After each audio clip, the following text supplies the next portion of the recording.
alluded to, the meeting, we're going to have the Pledge of Allegiance by Brad Lomnack, and we're going to have the invocation by David Williamson with Central Florida Free Thought Community. Then we'll have the roll call. Everybody please stand. Do the invocation first. Good evening, thank you. Mayor and council members, for the opportunity to solemnize this evening's proceedings. On behalf of all of us, thank you to each of you for you and your staff's hard work. Citizens, employees, contract staff, elected officials, and guests were collectively known as we the people in these sacred yet secular spaces. Tonight, as we gather to do the essential work of the city, let us put away the distractions that may take our focus from the meeting, and let us recognize the opportunity we have to come together as one community, to embrace all our differences, and to create something stronger for each and every stakeholder in the city. We are one body when we act together, a diverse group, here not by coincidence or chance, but because we each choose to work together. May we recognize all voices at this meeting, in particular those with whom we disagree. May we be patient and understanding as we listen, creating space for kindness and dignity. May we use reason and impartiality as we deliberate. We know that none of us alone can hold all that must be held or do all that must be done, but may each of us rise up to do that work which is ours to do. Again, thank you and good evening. Thank you. I pledge allegiance to the flag of the United States of America and to the republic for which it stands, one nation, under God, indivisible, with liberty and justice for all. He didn't tear it, did he? I said Brad didn't tear it. He jumped right in there. Commissioner Brunson? Here? Commissioner Wilson? All right. Commissioner Wilson? I'm here. Mayor Johnson? Here. Commissioner Firstner? Here. Commissioner Oliver? Here. All right. We have some proclamations tonight. We've already given them out to the persons contained in its Municipal Clerks Week from May the 1st through the 7th. The letter carriers stamp out Hunger Food Drive Day, May the 14th, and then the National Water Safety Month. All right, we have next we have the recognition of Ocoee High School student Taylor Watson, the winner of the Florida Black Caucus of Local Elected Officials Annual Essay Contest. FRC Leo Board member Jessica Davis, is she here? Come on up. Is it okay if you move me down a little bit on the agenda? I'm waiting for the recipient who lives here in Ocoee. Yes, ma'am. I'll do that. Mayor. All right. Okay, then we have recognition of Ocoee High School track team for division championship title. Commissioner Oliver, I guess, is the track man. Yes. I spoke with Coach Pico early in their season, and he explained to me some of the challenges that he faced coming into this season financially, and making sure the kids are motivated, and also the regiment that he set up for the track team, and ultimately the participation by the kids, the buy-in that he had to get from the kids to be able to perform at their highest. And I was very impressed with him, and I was able to help out with a small token of appreciation to just try to give them some motivation. So I want to actually ask Coach Pico to come up if you can and just give us just a few words about what you guys faced and what you guys accomplished, the challenges you faced in the season, and also what your accomplishments was for the ending result. Then we'll get a picture with all the kids and yourself with your trophies. All right. Thank you guys for having us today. We appreciate having us in. Our kids really work hard. We start back in November getting ready for our season. This year I had 22 seniors, the most I've had since I've been there in the 4 years. I started off in Ocoee 4 years ago, and we was pretty much at the bottom of the barrel in results and kids getting in school, grades, and all those type of things. And it took a while for us to build that rapport with the kids to get them to trust in this. First thing was for me to get some good coaches that I could trust and rely on. But when I got there was $600 in our track account. Most track meets are $150 to $250 a meet. We usually go 10 or 12 meets a year. We have to get tents, we have to get travel expenses, maybe hotels. all those things. And some of the kids paid a fair share to get in, but most of it was us doing fundraising and having, you know, good people like Mr. Oliver and different people in the community helping our team out. So this year, I promised my seniors that we would go to the meets so they could be recognized. The first thing that happened was we was able to raise enough money to finish out the season. We started working back in November. Our students, student athletes, I think our girls' team were maybe over a 3.0 grade point average. When I got there, we was in the 1s and 2s, wasn't very high. Our boys is right up there as well. But they bought into it, to what we were doing with our program. We drive a hard bargain. We demand them to be there every day for practice, Monday through Friday, and they've done that. This year, we was able to, so far, we have 9, out of the 22, we have 9 athletic scholarships going out. So we got about half.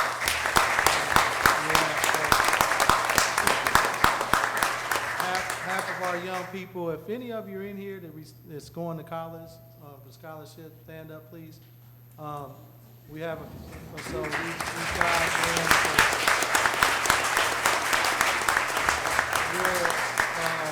we're trying, you know, we're trying to get the parents to keep money in their pocket.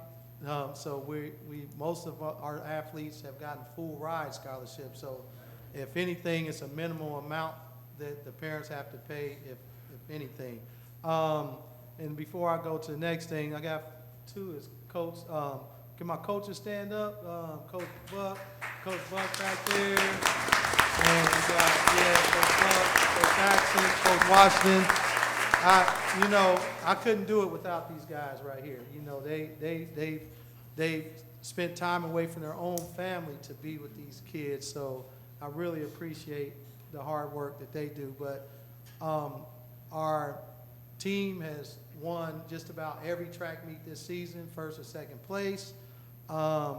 We won the conference, the Metro West Conference Championship for the boys and girls for the first time in school history.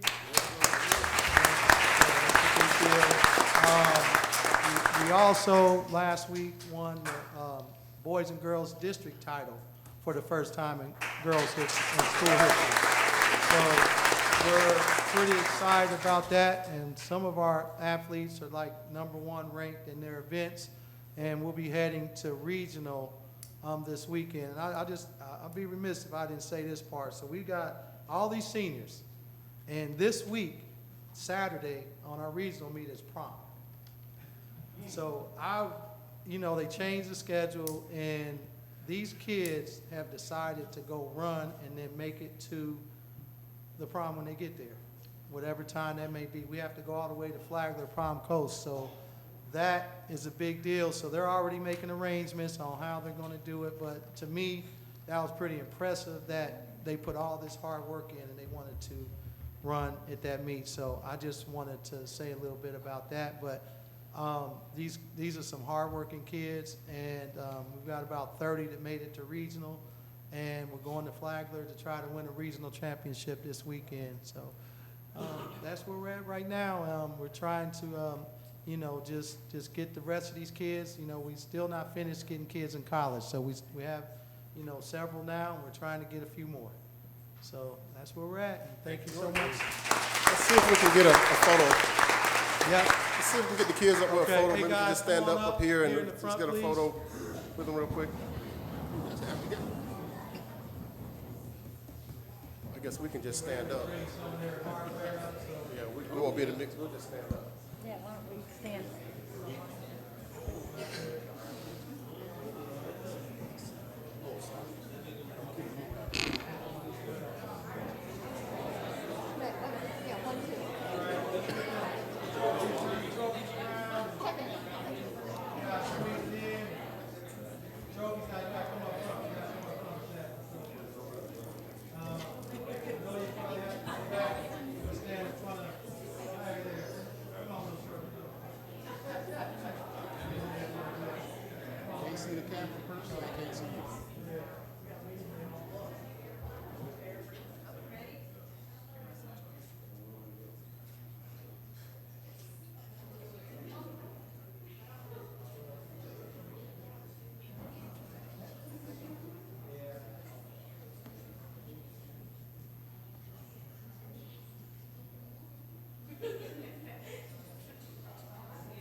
just so they pay. Let him He's see. here? He's here? Let it clear it out. Is he here? Let him see how the government works. Rusty? The child's here. Not really a child, but at my age, they're all children, right? Let him see how the government works. They're all leaving, dude. Let 'em see how they- Stay. Let him see how the government works. I'm, But then again, it is 6:30. So. Normal meeting. Oh, yeah, I got those guys, yeah. Where did everyone go? They'll be next.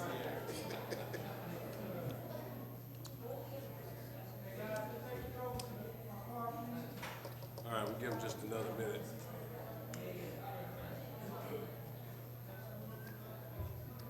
Somebody,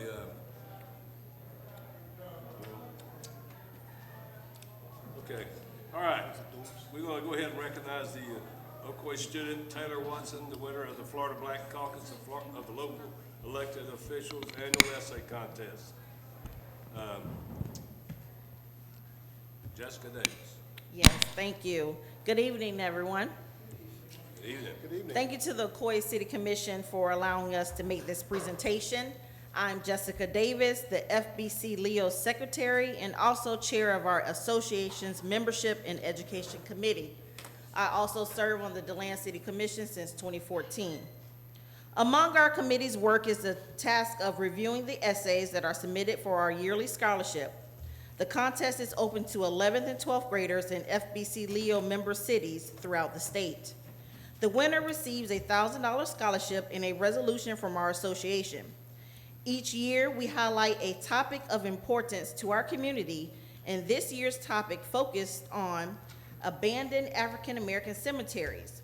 The students were prompted to explain in 750 words or less why they felt preserving and maintaining records of African American cemeteries can take, what it can take to preserve the cemeteries and further educate citizens on this topic. Before I introduce our scholarship winner, I'd like to recognize Commissioner Brinson and Commissioner Oliver, who are also FBC Leo members. Now, I am so honored to announce the 2022 FBC Leo Essay Contest winner and scholarship recipient, Taylor Watson.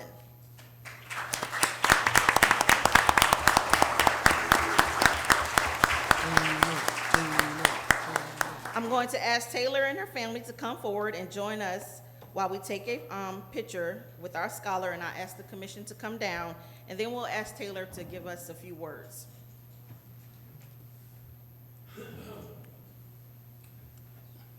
wants to say So up we're there. going down now. Come down there. If you don't mind. Okay. Thank you so much. Photo op.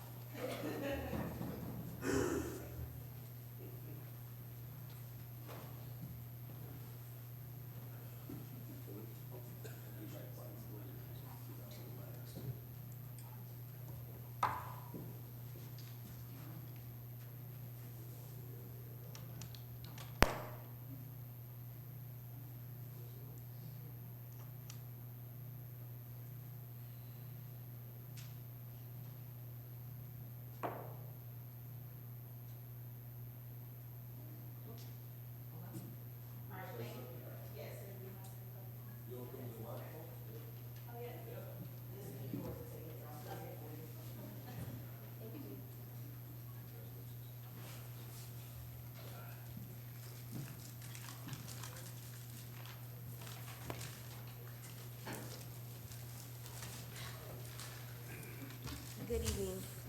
My name is Taylor Watson, and I'm a graduating 2022 senior from Ocoee High School. I truly appreciate you all for allowing me this opportunity this evening. I have been accepted to the Florida A&M University and will be attending in June. My goal is to obtain an undergraduate degree in business administration and to use those skills to create my own businesses. Success to me will be ability to provide a good life for myself and be a change agent for my community. This scholarship will greatly assist me with additional funds to help pay for school-related expenses.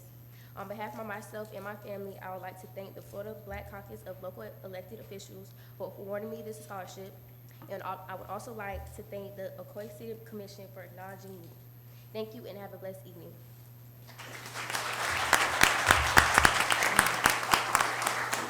Thank you again to the mayor for allowing us to come a little No bit later problem. on We the agenda. appreciate it very much. Thank you, Taylor. Proud of you.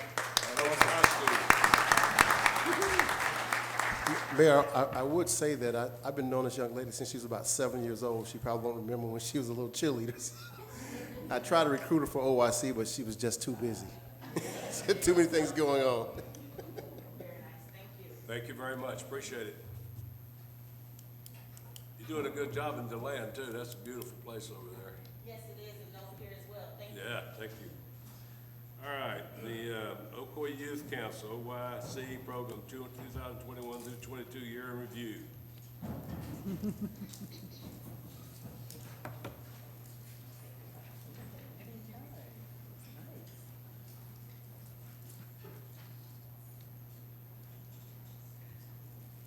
So, good evening, Commissioners and Mayor Johnson. Of course, you know I'm Dorcas Dillard, and I am the coordinator for the Ocoee Youth Council.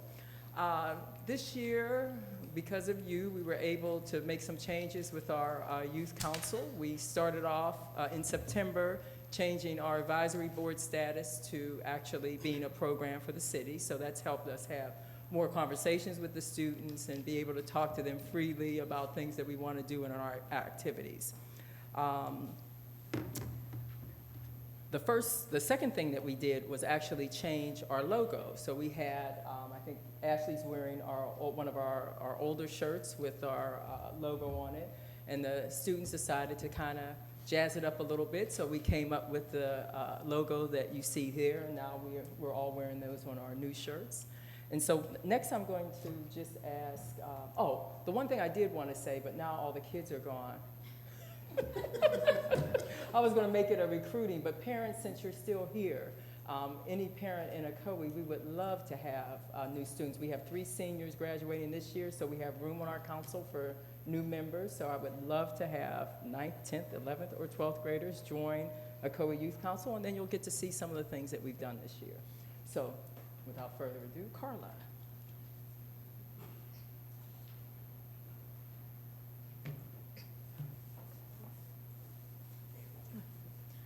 Hello, my name is Carla Medesier. I'm a junior that goes to Dr. Phillips High School, and this is my first year on the Ocoee Youth Council. The picture on the screen is a picture of all of us at one of our monthly meetings.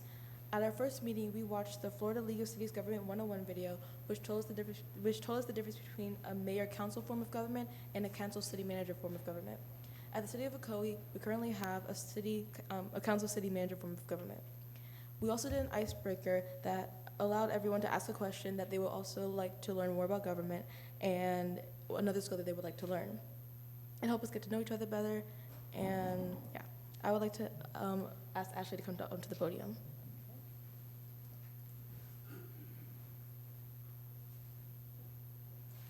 Hello everyone, my name is Ashley Clark. I am a senior at Dr. Phillips High School. And during the month of October, the OIC spoke with Michael Rumer, Development Services Director, and everything vertical starts in the planning department within the Development Services. We learned about the work that they put into zoning, new developments, restaurants, and many buildings within the city. What we see go vertical in the city was planned with the Development Services team. And while they're out there getting everything started, the Public Works team builds things for the city, collects trash, maintains the roads, and makes our community functional and beautiful. They keep everything running. They're what we call the forgotten first responders. It's because if you don't know about them or haven't heard about them until now, they're doing their job right. Public Works Director Steve Krug and his team work behind the scenes every day to make sure that Ocoee remains the city beautiful. We spoke with him and his team in October and learned of all the amazing undercover deeds they do.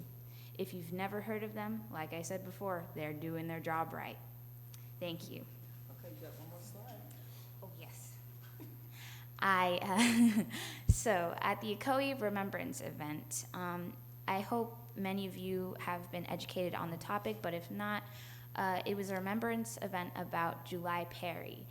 And so I had written a poem for this event and performed it on stage to remember him and commemorate the ideals that he fought for, voting rights for African Americans. And yes, this is some pictures up on the screen, as you can see. So yes, we do a lot of things here at the Ocoee Youth Council.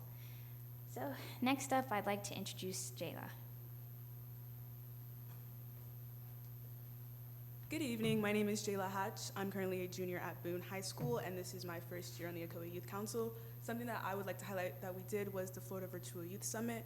It basically consists of youth groups all around Florida, and we all joined together in a Zoom, and we talked about different solutions and problems that happens in our cities. These groups ranged from social problems to environmental problems. For example, we talked about yard waste, which we did a video on during this year, and we sent it in. And we basically talked about yard waste in our lawns and things that we can do to clean up the yard waste and keep our streets cleaner. Now I will introduce Robert.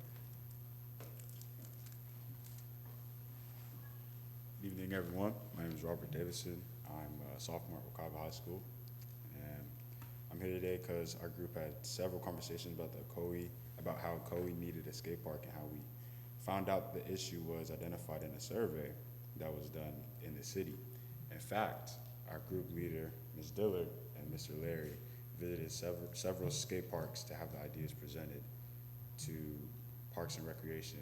And when they visited our meeting, but Mark Johnson, the Parks and Recreation Director, attended our November meeting. He already had a plan for an Ocoee skate park and told us almost everything you would need to know how to establish and maintain a skate park.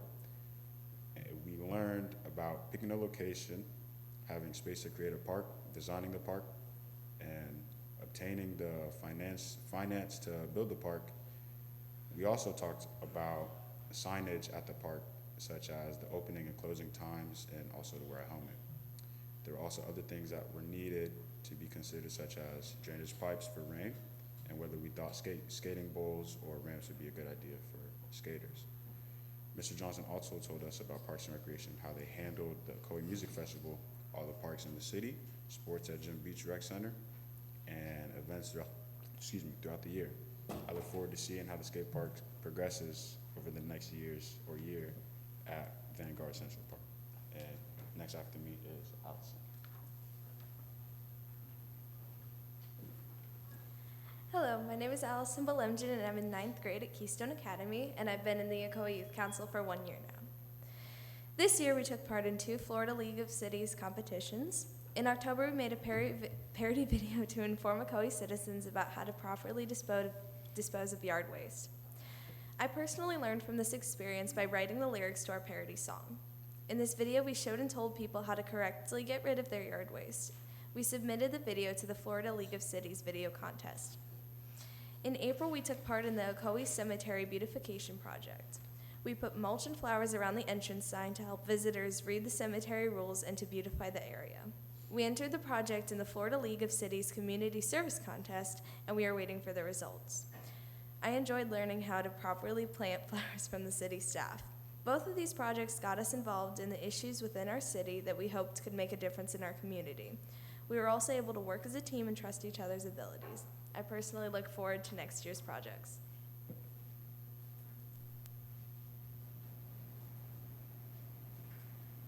Hello everyone, my name is Mari Jimenez. I'm a 12th grader at Ocoee High School, and this is my first year on the Youth Council. During one of our OIC meetings, we spoke to Assistant City Manager Craig Sadricks. I remember him walking in with 4 big binders: Code of Ordinance, Land Development Code, the Comprehensive Plan, and the budget. Mr. Sadricks described the City Manager's office as the CEO of the city, overseeing all departments such as police, fire, Parks and Rec, the City Clerk, Public Works, Public Safety, and HR. The City Manager's office is the legislative part of all the departments by adopting budgets, policies, and working with elected officials. Something I really learned from Mr. Sadricks was that a simple conversation can open us to so many different opportunities. It was the meaning of networking. Before the OIC meeting officially begun, we were discussing colleges, future plans, and a common interest, marine biology. Mr. Sadricks suggested Florida Institute of Technology for marine biology, and then while talking to Ms. Paola, our city's community event aide, she recommended the school she attended, Nova Southeastern University. Thanks to both of those suggestions, I was accepted to both schools, and will be going to Nova in the fall. This experience through the OIC has shown me the importance of getting to know people.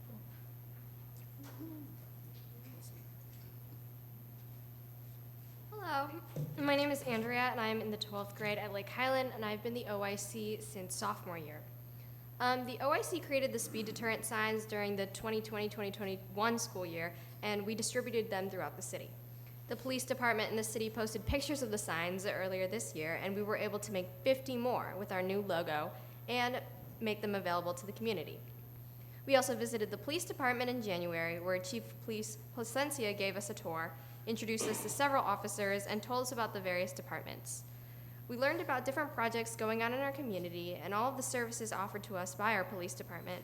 We also got to explore different job opportunities and departments and ways to get involved as students.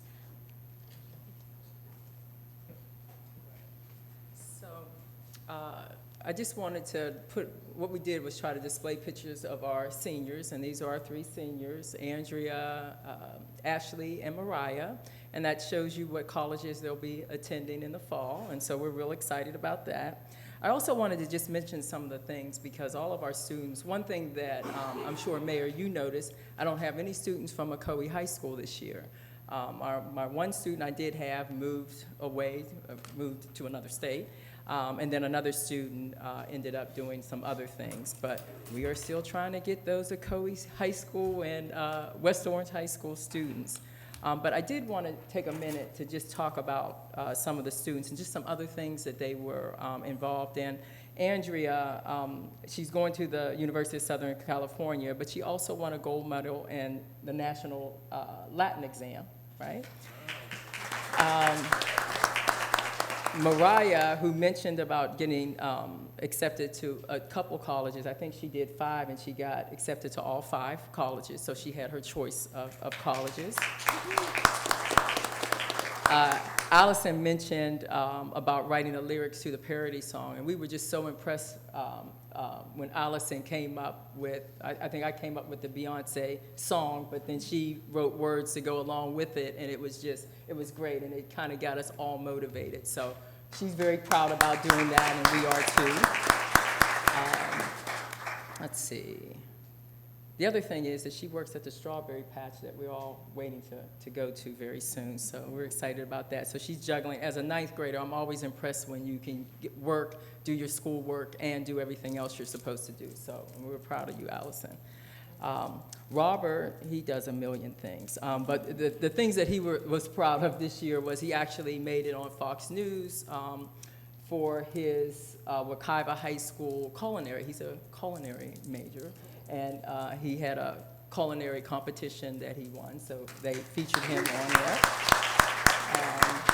He also joined a fraternity, but he's also a water polo, track. What else you do? Volleyball. He does it all. So again, I'm just proud that they have time to be part of this group also. Jayla, like one of the other students, which I'm proud of, they just talked about how they felt proud to be part of the OIC and learn things about government and things that they can use in their future politically, and just some of the departments that came through, some of the things that they didn't know about before. So we're excited about continuing that part of the program so they learn about that portion and all of that. Carla, I'm listening to you. Okay, so since I have our seniors up, is this a good time to make a transition? Yes. All right. Dorcas, I just wanted to announce real quick, we sure. do have an Ocoee High School student. That would be Mariah. Oh, that's right. Oh, you know what? Oh. Okay, I forgot about Mariah because Mariah came a few months after we started, so that's the only reason why. That's right, we do. Sorry. See, Mayor, we do. Thank you. All right, so do you want me to? Next, we're going to, I'll take care of that. Next, we have Mr. Oliver's going to give some scholarships to some of these students. Okay. Yeah, so the seniors that has been with the OIC and from the beginning here, from the beginning of the year, I understand you guys have very hectic schedules, your curriculum, the different extra activities that you were doing outside of OIC, all that can be very challenging. So when I had an opportunity to actually talk to you guys and understand your schedules, it was just amazing to me to see you guys start it and then follow all the way through to the end. So I definitely want to make sure that you guys are recognized, not only recognized for that, but also be able to give you some kind of monetary token of the appreciation that I have, as well as the rest of the commission here, because if it wasn't for this commission, you guys would not be here at all. It's because of this commission that you guys have been established. And I'm very proud of each and every one of you for your commitment and just the stick-to-itness that you guys have shown throughout the whole year. So again, let's just give every last one of you guys a hand. And we have a check presentation for you guys here for your the seniors. And we want the rest of the commission to come down. We'll do a photo shoot, a photo op rather, with the seniors in their checks. They all received $1,000. I think one of them received a little more because they wrote some letters to some other commissioners and was able to get more. But again, I'm just always happy to see when the young folks are just doing exceptional work in school and also out of school. We're going down there, we're standing. You want to stand up here? Tell me, are we standing here? You might be able to see. Yeah, we'll probably be able to see that. I was gonna say, you can't compete with those checks.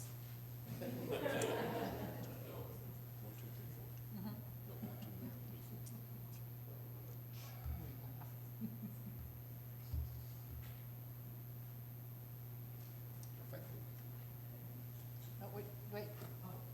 I mean, there's still someone taking a picture. Hold it. Yes, that. Oh, wait. Okay. Good job. We also got, for the whole group, Chick-fil-A made a donation of coupons and a little cow, so I have that for everybody in the group, and so I just appreciate it. I also want to just take a minute to just talk about our liaison, the city clerk, Melanie, who does a wonderful job of keeping our group together and keeping us on task and being there every meeting, and we really appreciate you being our partner in this, so.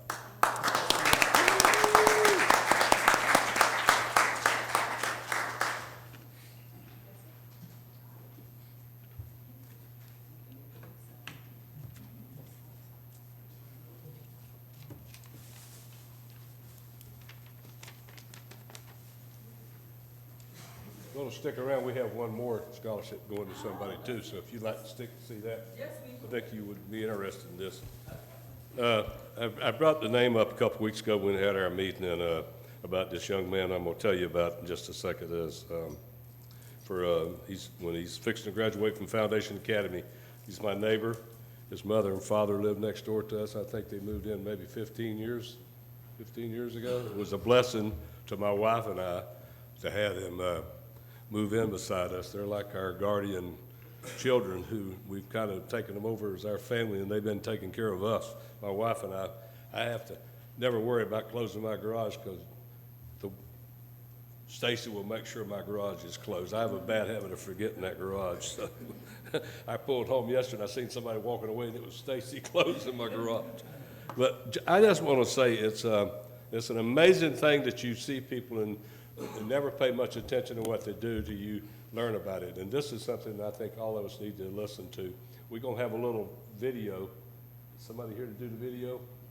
And this young man's name is Justin Williams. So we're going to play the video, and I want you to watch it, and then I'll read some stuff for you.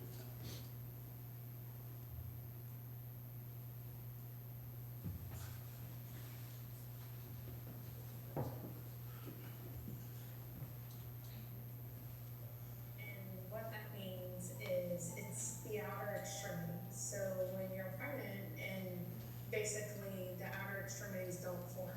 The head, the fingers, the toes, and so right now Justin has no knuckles. His fingers and toes have been split by surgeries, and then we had multiple head surgeries to basically allow the brain to grow. Well, when Justin was born, we could not expect this, right? This was the wildest dreams. If you look up Baker syndrome and read the definition of it, it's not the life he's living now. It's he's exceeded all of our expectations in that level. So Justin learned to walk in casts. He was in surgeries from a baby. I think the first surgery at like 6 months old. So it's a center that fuses bones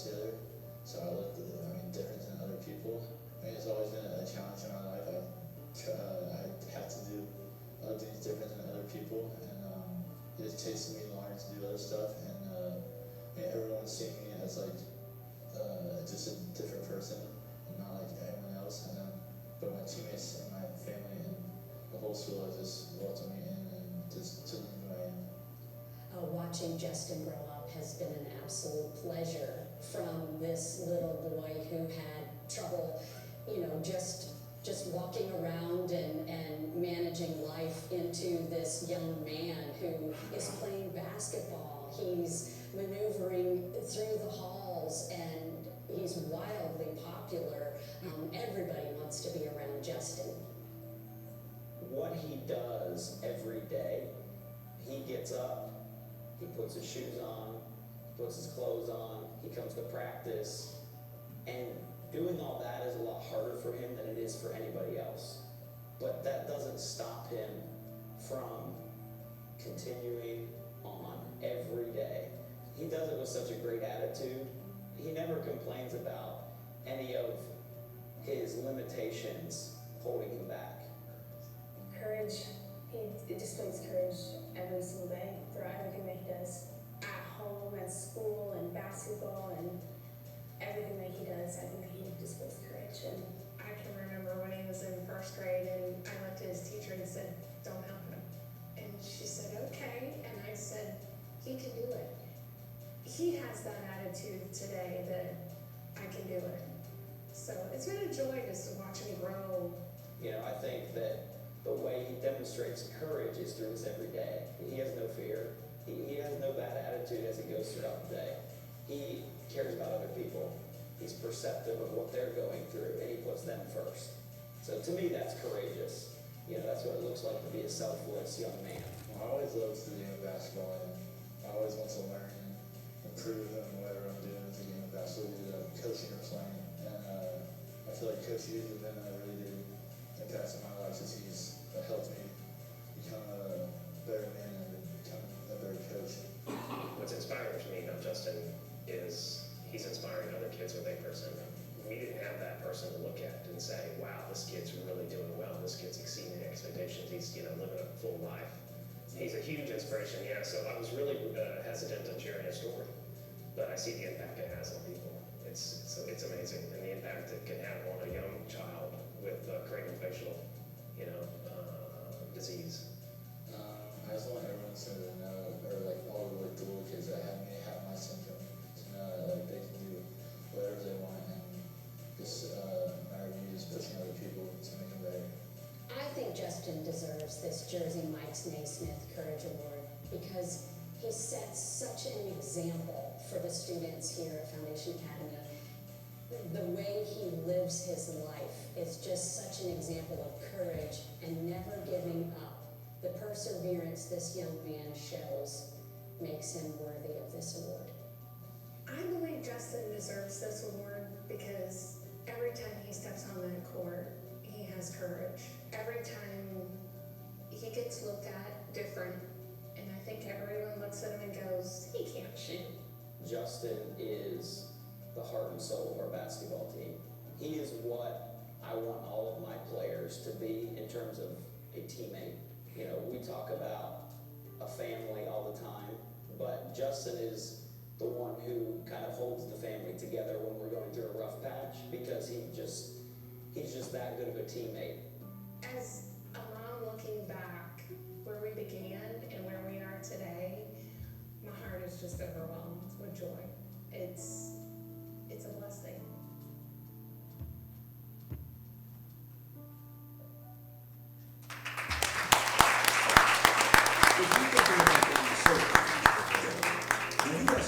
We'll literally buy them for you.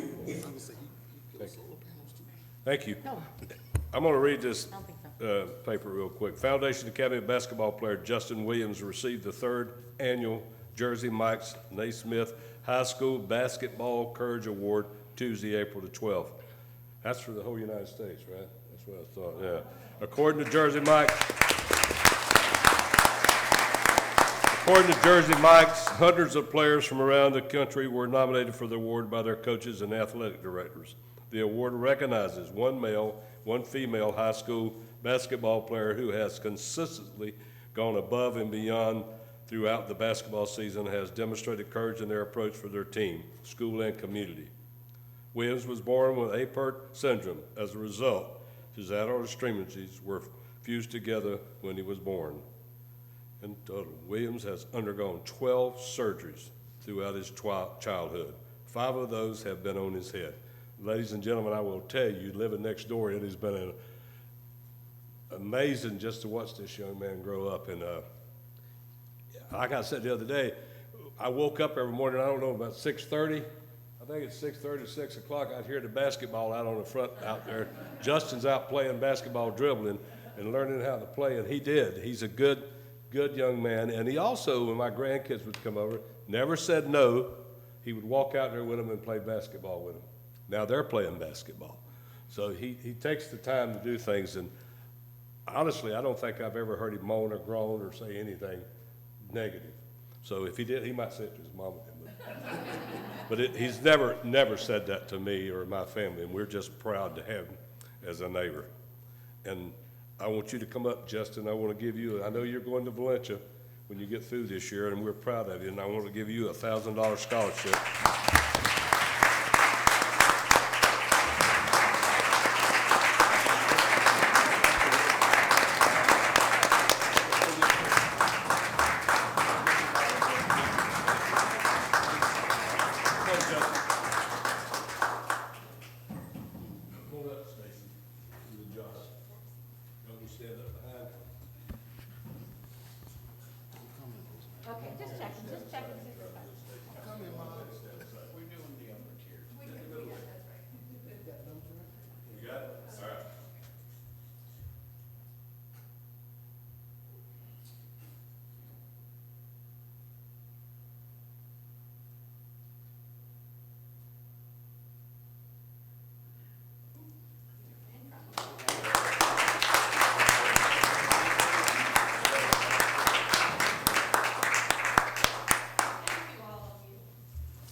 This is where the things that pay off when you have people like Justin, you young ladies and gentlemen, who work for the future. Anything you'd like.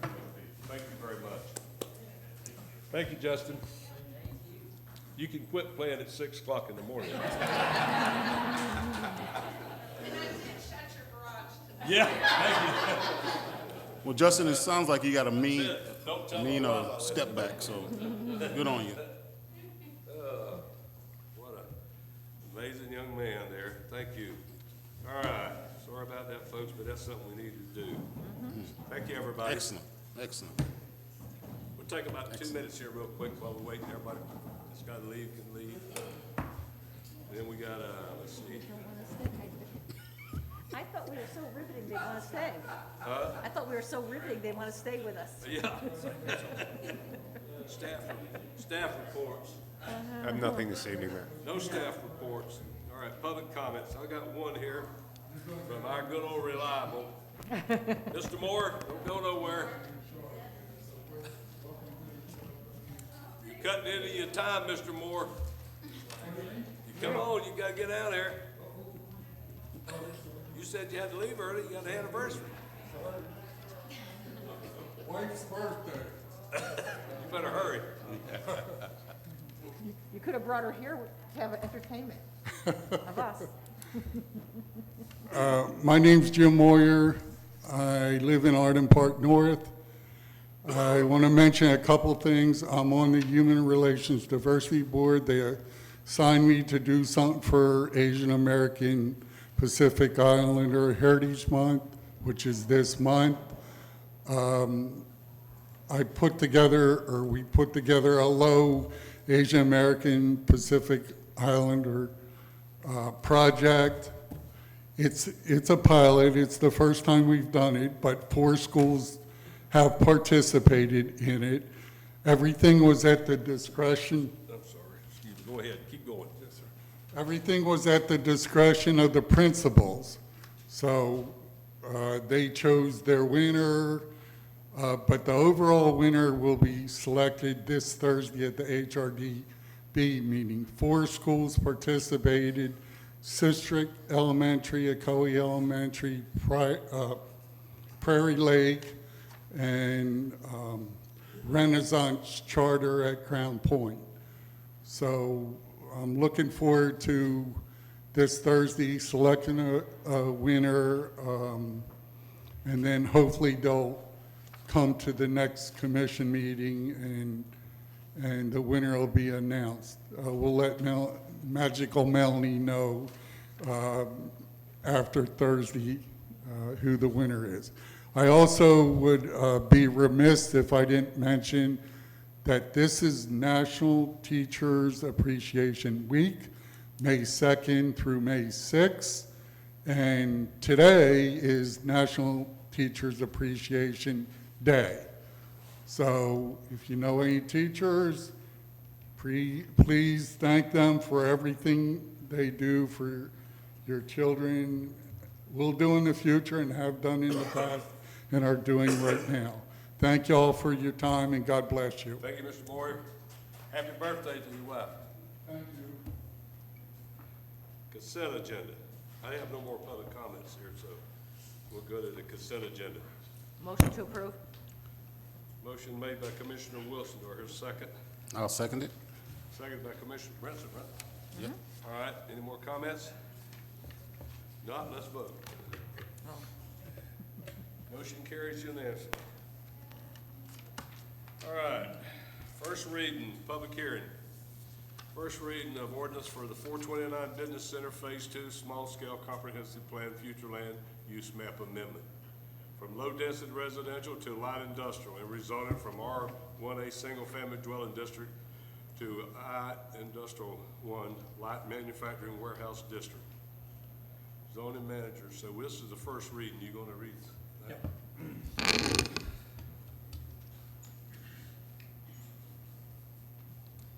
This is an ordinance of the City of Ocoee, Florida, amending the City of Ocoee Comprehensive Plan as adopted in 1991, as amending the future land use map of the Ocoee Comprehensive Plan to change the future land use.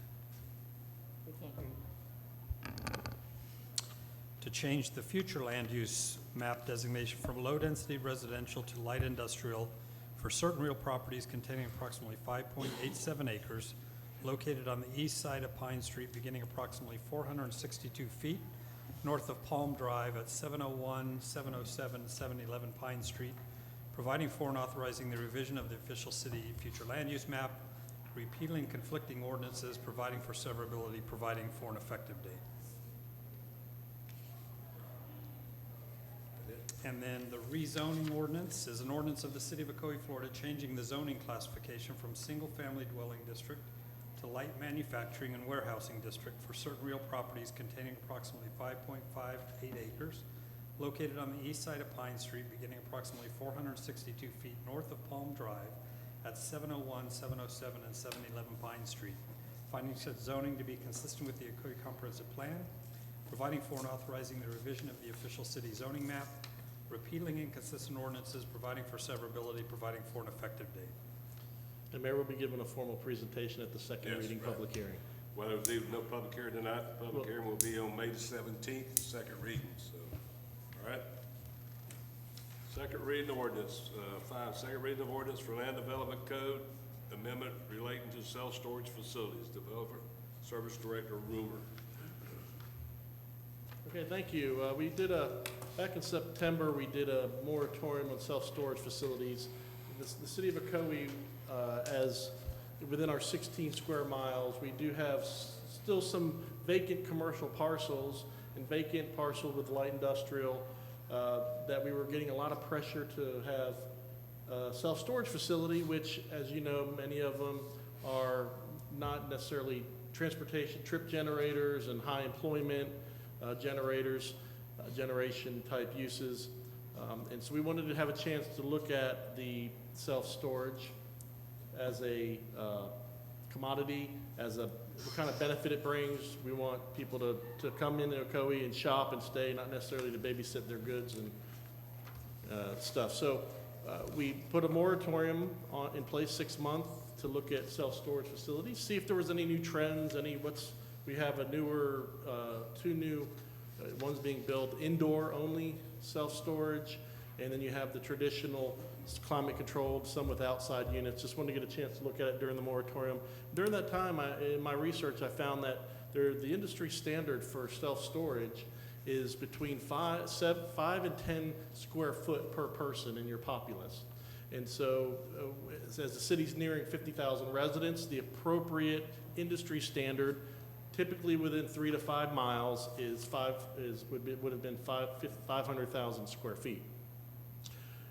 With the existing within the city limits, not counting the bunch of units that are in Winter Garden and Apopka near the city's limits, but I found that we had either approved, existing, and breaking ground, we would have over 700,000 square feet of self-storage within the city.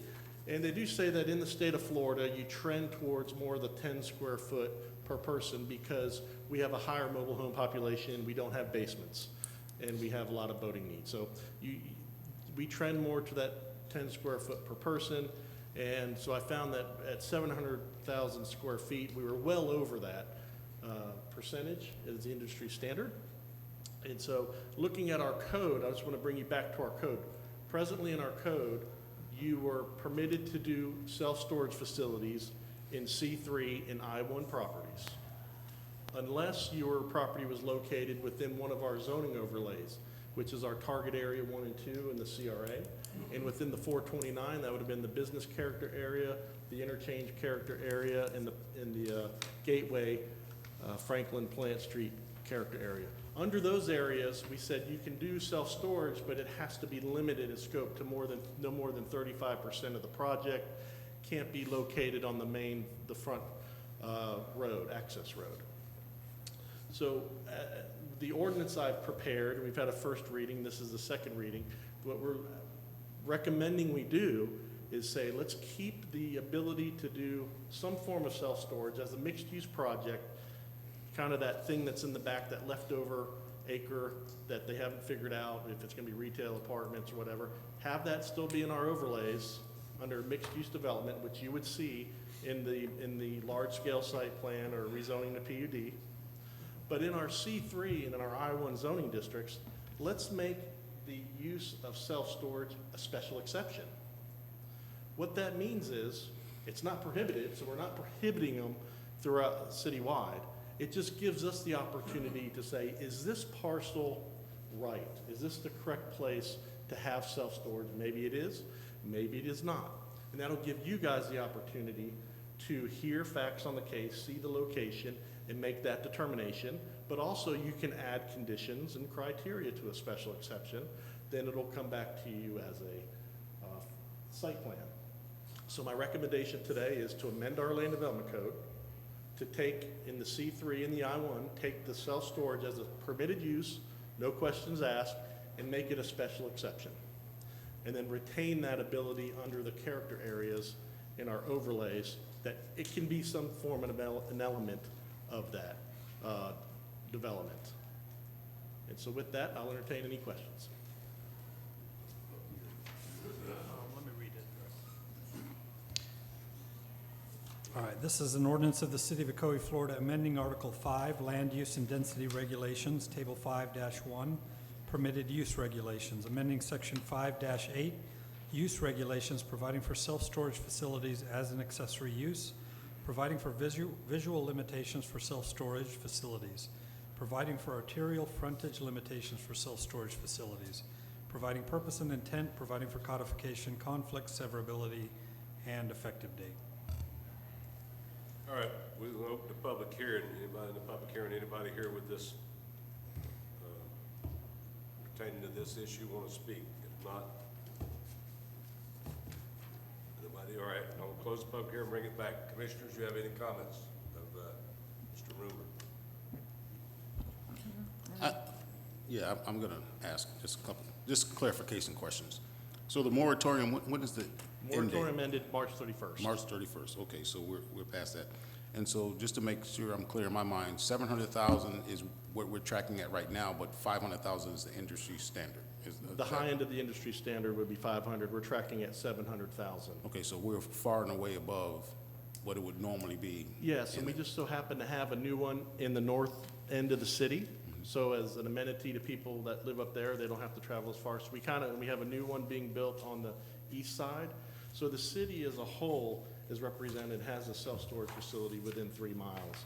And so I feel this is a, And we're only taking into consideration those storage facilities within the city limits, not the ones that's on the outskirts, which Correct. within walking distance of the city limits. correct. I Okay. did not calculate their square footage, because the general standard is 3 to 5 miles, but from the city proper, you can be 3 to 5 miles everywhere in the city. I Right. didn't want to take in Right, more. yeah, understand. And then the last question I had is, to make sure I'm understanding, the special exception would just be for C3 and I1 Yes. So areas? but- prohibited in C1, prohibited in C2, prohibited in I2. And the overlay areas?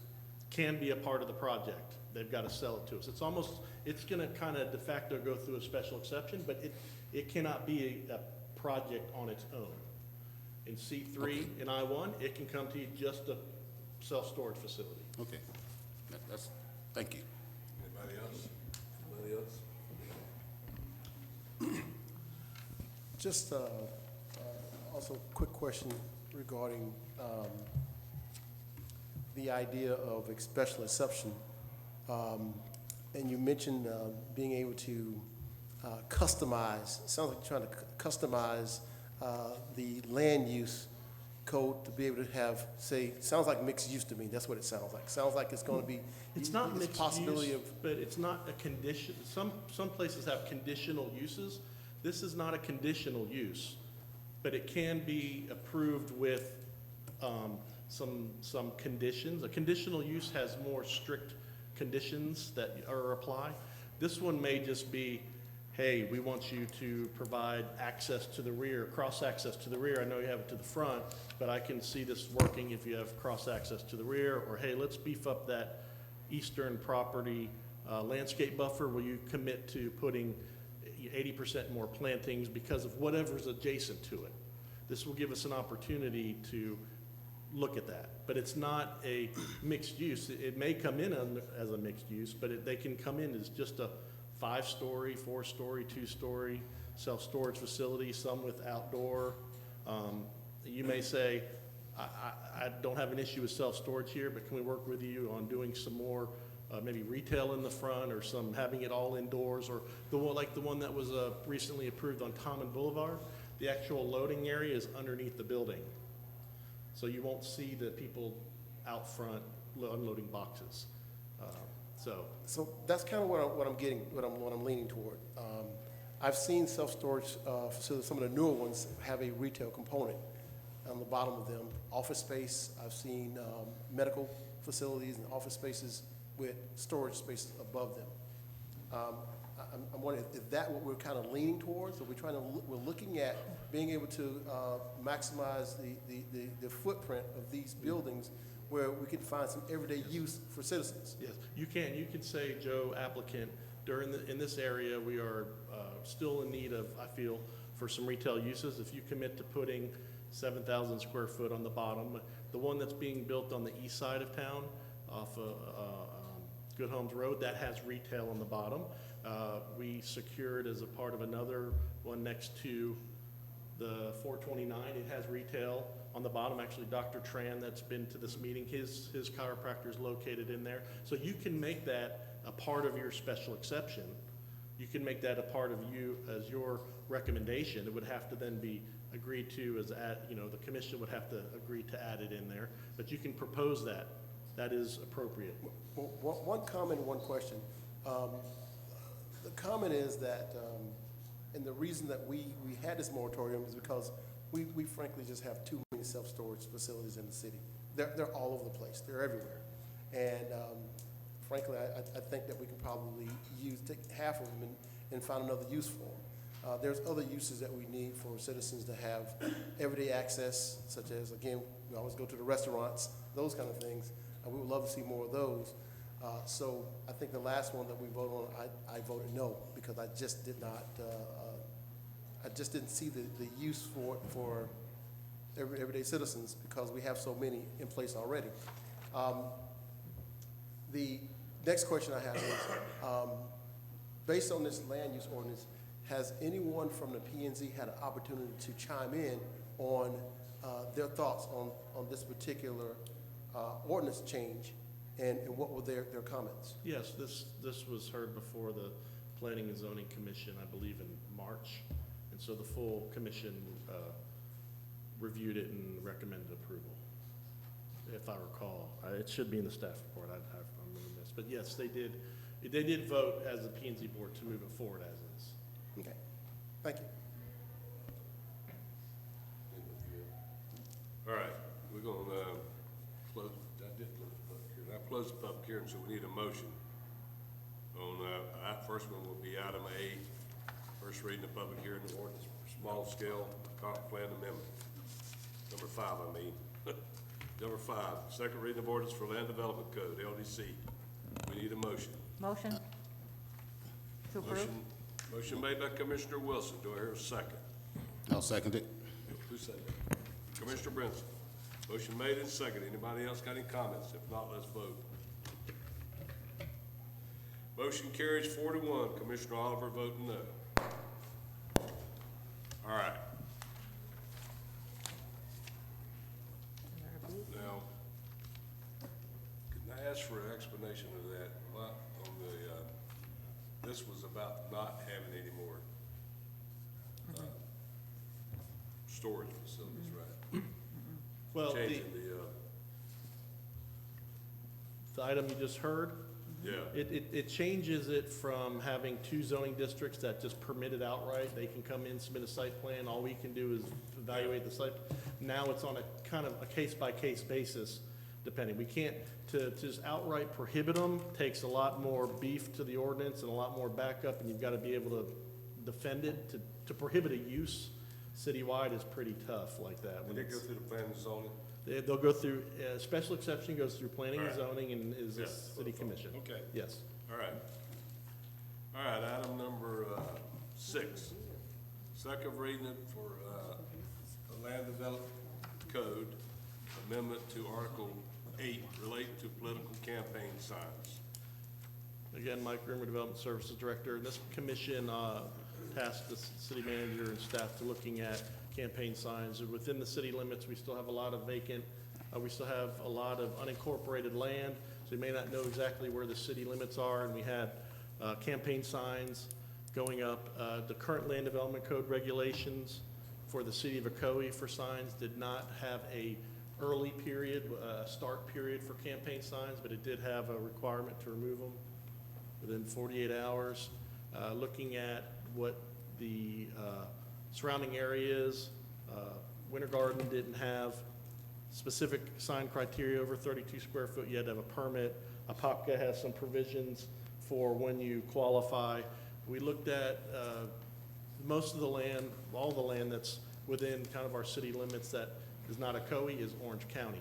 The Orange County criteria is sign, political sign, campaign sign cannot go up 90 days before an election or a referendum. And so we looked at the opportunities there to provide some criteria for the minimum, the earliest you could place a sign. And so as not to have to find a property, call code enforcement, find out it's in the county. It's just to make it uniform. We're mimicking what Orange County has. So we're proposing that the signs can't be placed on site until 90 days prior to an election, special election, referendum, and removal of the signs. We're changing it to 5 days to think that after all that campaigning, they've got to scurry and get everybody back to pick up the signs. We're going to give them 5 days to pick up the signs. That's easier to code enforce, find the people that need to be found and give them the phone calls to collect their signs. So again, to recap, presently, no minimum date. We're proposing 90 days before election or referendum, and then we're changing it from you got to pick them up really quick till you have 5 days to pick up your campaign signs. And that's all of the code issues we're tackling at this time with campaign signs. All right.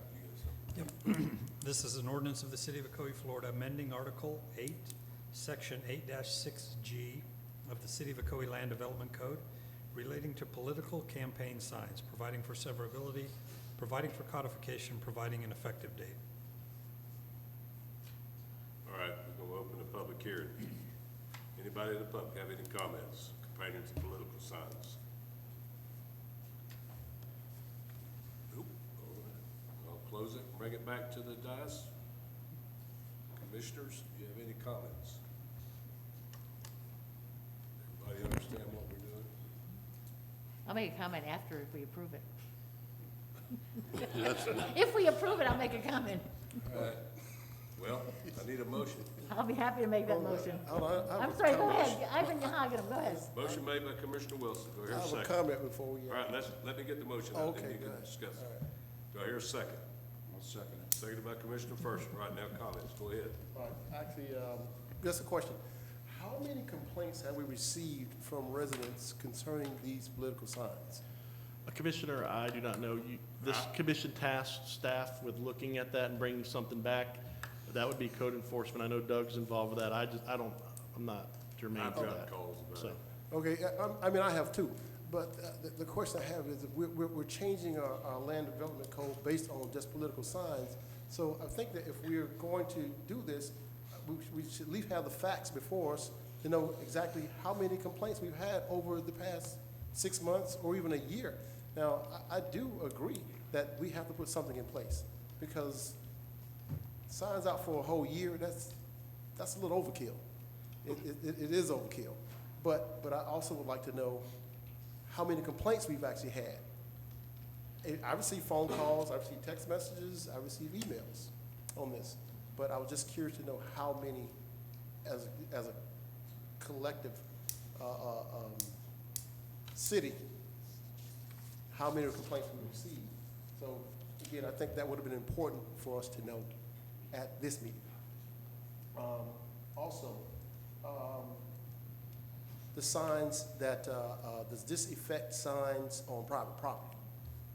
If we have private property within the city limits, would this ordinance affect those signs that's put on private property? yes. So if the properties within the signs are not permitted in the right of way, that's already a prohibition. This is dealing with signs on commercial and residential private properties. No campaign signs 90 days prior to an election. They have to be moved 5 days after. That's a slippery slope, because now you're talking about constitutional rights.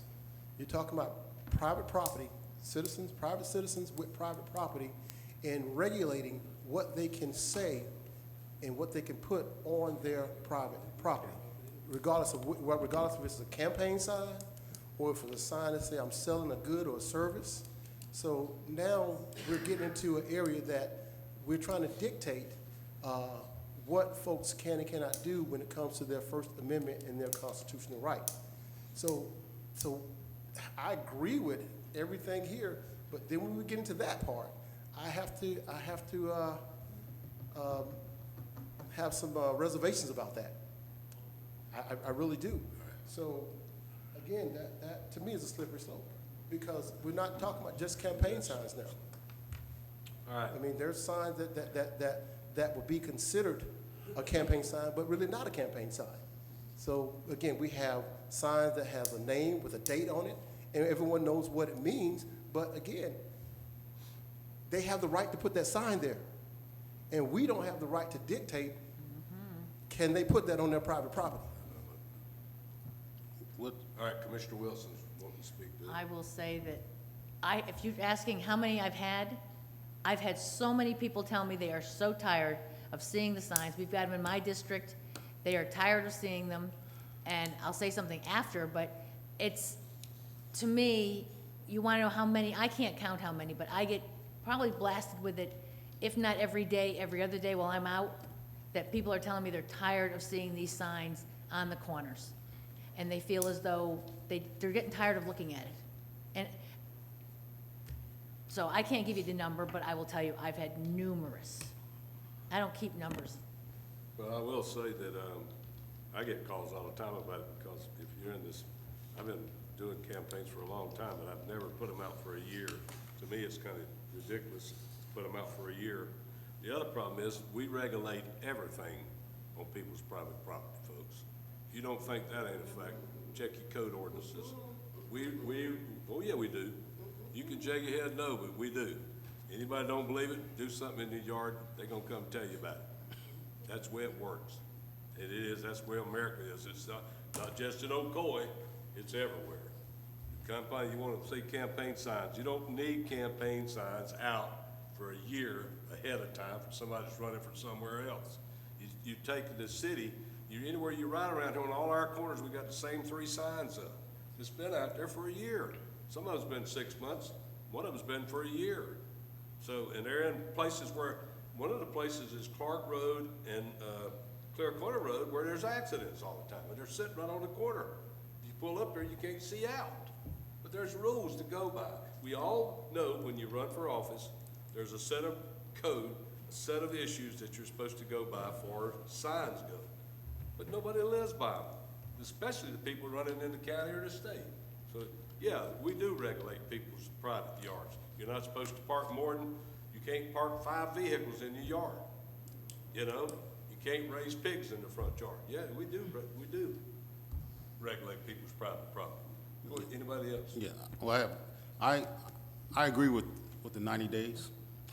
Also, I agree with having picked up after 5 days, because I've seen election signs weeks and months afterwards, and they're still on the side of the roads, in the right of way, by the way. But I would like to hear the thoughts of our city attorney regarding First Amendment rights.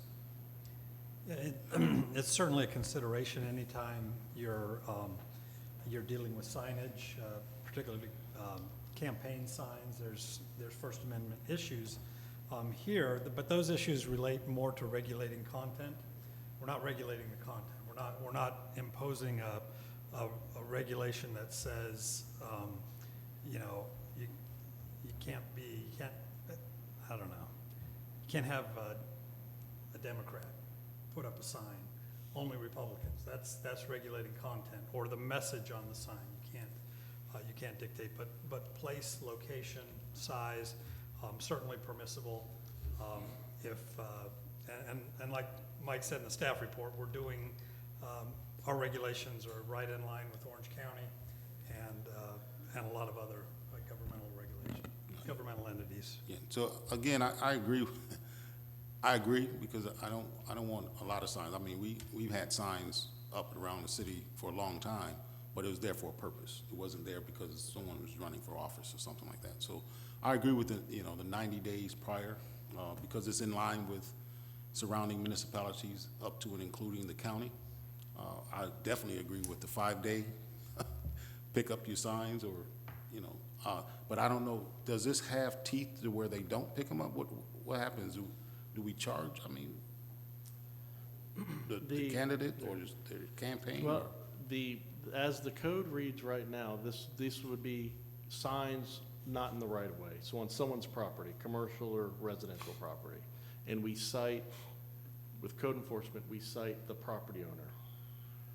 In Orange County, their ordinance actually, in Winter Garden, their ordinance actually says a fine, if there's a violation, the violation is deemed to be on the candidate or the group that put out that the sign is for.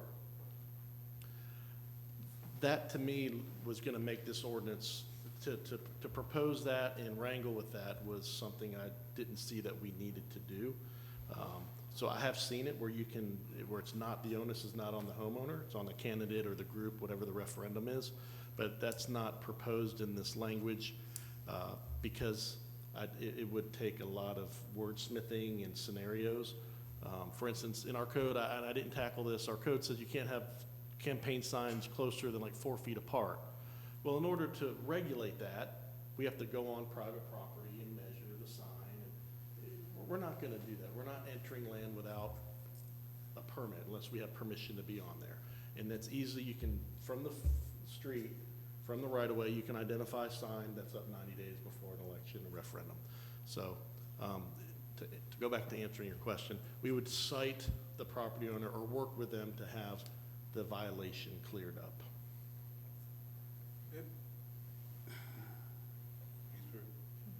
Yes.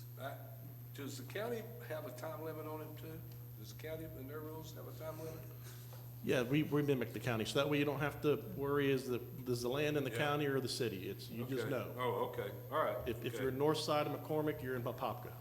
So then you know Okay. you're not, so it All right. makes it easier for our code enforcement. All right, so we got motion. Well, I do second. have one more question. Okay, all right. All right. So, again, I must reiterate, I agree with the ordinance, but when it comes to private property, that's where I split hairs with it, because again, I think it does infringe upon constitutional rights when it comes to freedom of speech on your own private property. I'm not talking about cars, I'm not talking about washer and dryer sitting out there or whatever. I'm talking about signs that promote freedom of speech.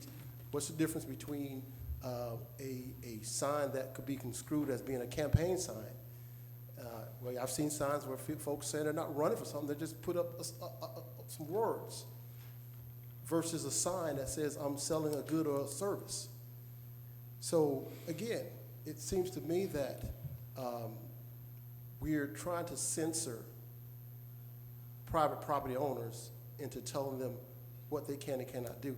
I'll give, my case in point is, there's, and we talk about First Amendment rights, there's a little town in South Georgia called, I can't remember the name of this thing, it's called,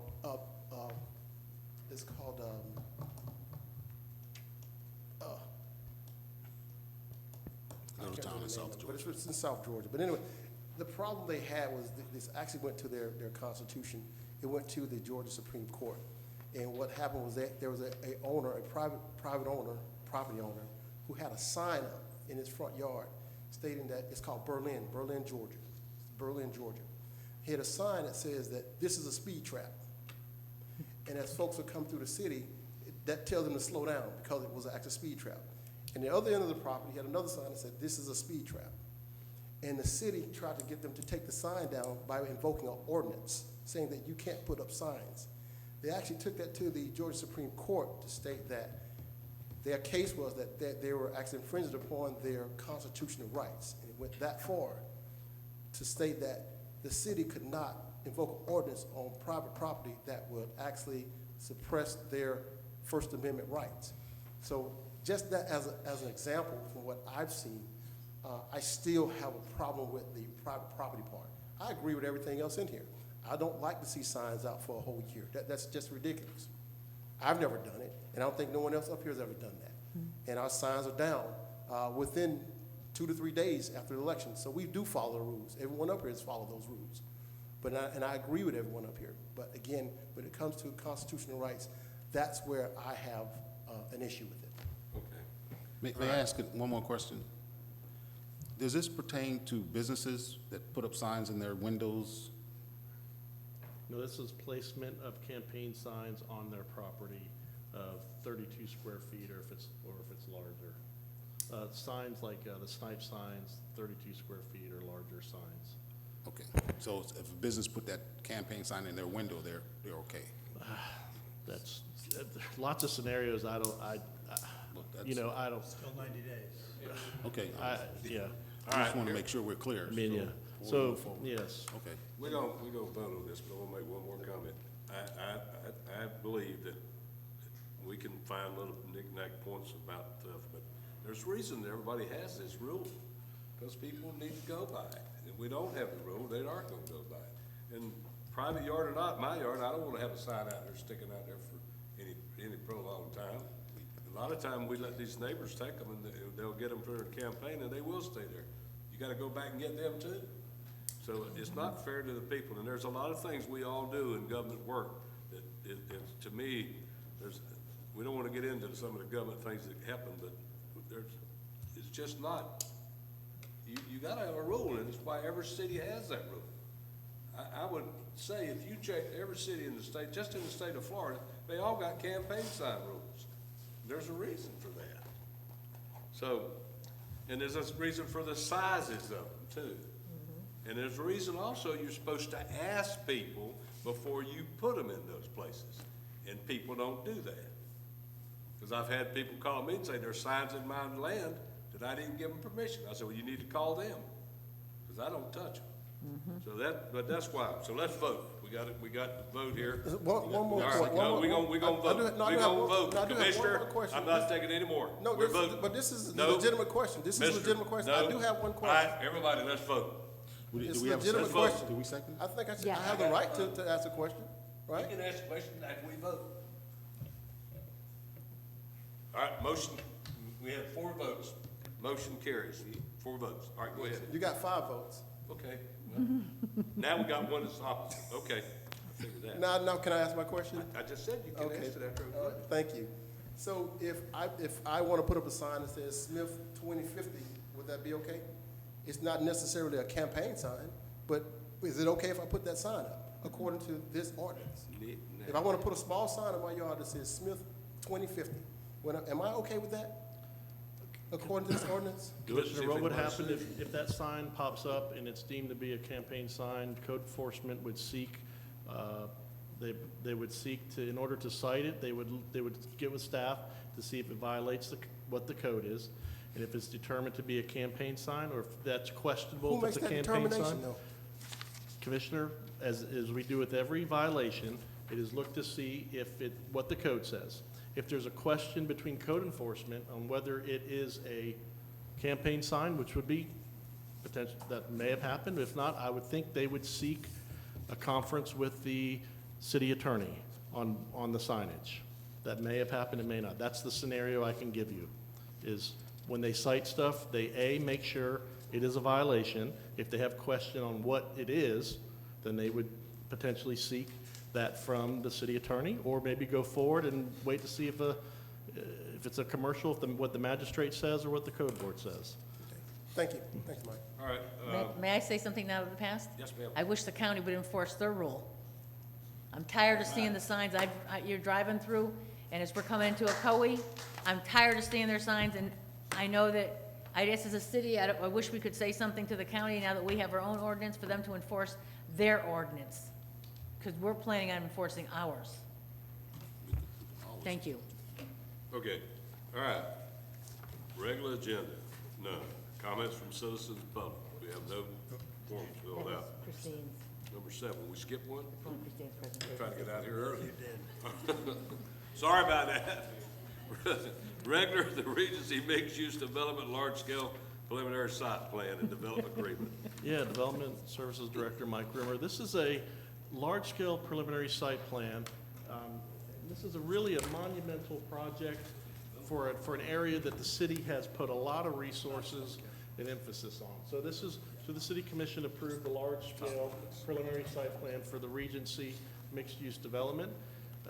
Some background, the property is located on the western terminus of Old Winter Garden Road, north side of the Florida Turnpike, and west of McGuire Road.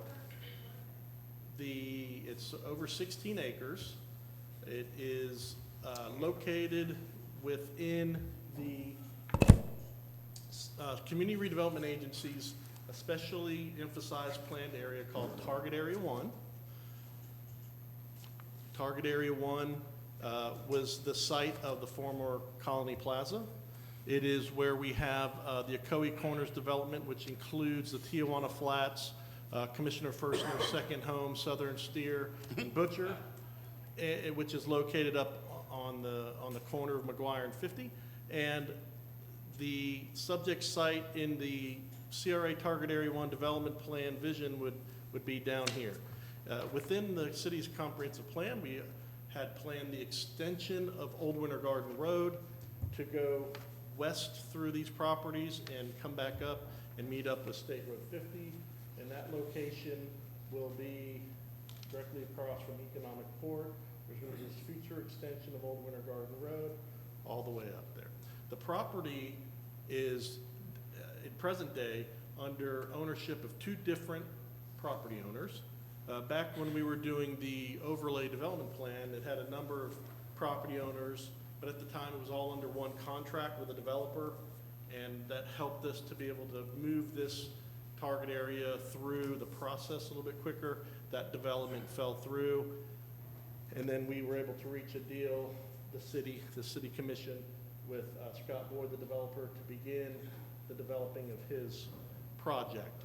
They're out there building the Sunnies, and also finalizing some infrastructure. For instance, the overlay intended to have areas of master stormwater, which we as a city have not been able to develop in this target area.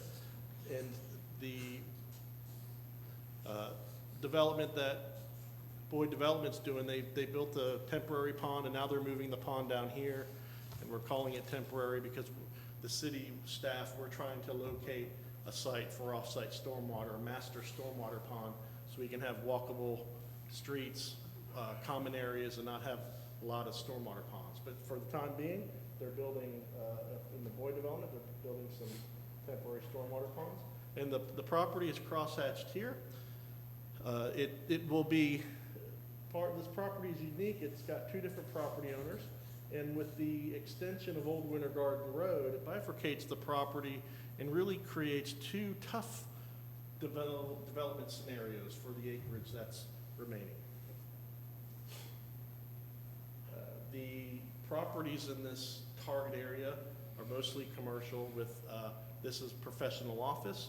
Within our comprehensive plan, you have the ability on adjacent land uses and adjacent zonings to move things around as long as you don't exceed the overall density and intensity allowed in those zoning districts. So we have some commercial going in and restaurants up here, and then we have this mixed-use development, which will be apartments and retail, and then which is afforded in commercial in land uses and in zonings under mixed-use development. We created the master mixed-use development with the overlay. And what I mean by that is we adopted by ordinance requirements to say you've got to have mixed use, you've got to have mixture of uses. We want density, we want intensity. We came up with a block grid of roads. We're trying to get the master stormwater, under this vision plan, it had it all the way over to the west. We're working with DOT and the Turnpike on an off-site pond. We've put some staff work into showing them that we think we could do a joint pond and have it become a benefit similar to where our healthy stormwater park is on Blueford. That's a DOT pond that we're able to utilize as a park. And so I'm saying all that to say this is this development is providing that initial extension of Old Winter Garden Road. We've talked about the extension of Old Winter Garden Road, which has it's an arterial road with upwards of 25,000 daily trips. We want to bring that road as a parallel facility up to State Road 50. And this initial development is going to be building Old Winter Garden Road extension. It's going to receive those it's going to have 4 lanes, turn lanes. So it's a wider area of right-of-way that is needed. We want it to be an upgraded, a nicer road. Like we've gone back and planted Old Winter Garden Road. If you see the medians, they're planted. This developer is going to build that first stage of Old Winter Garden Road extension for the city. Now, he doesn't control all the land up to State Road 50, but as much land as he controls, he's going to build the road or dedicate whatever amount of right-of-way he has on his northern side to facilitate the future road. And I'll show you that. Plan right here. So we have the extension of Old Winter Garden Road, which will entail signal timing and also mast arm and signals on this east side to have traffic flow go through. As I said, the Old Winter Garden Road extension, you can see they own both sides of where the extension until they get to this point, and they do not have under contract the north side of this property line. They will not only be building the extension of Old Winter Garden Road, but they will also build a public road which we call Road A. And in the target area overlay, that is a road similar to this that runs north and south and will connect through the Boyd development to State Road 50. So we're getting the first form of a future block. And I can show you that here in the aerial. There's a road right here. We have a new road, drive aisle, built like a road coming down here, and his project will build the first leg of this on the southern end, which then another leg will be built. At some point, we've talked to Patrick, the owner of the West Orange 5.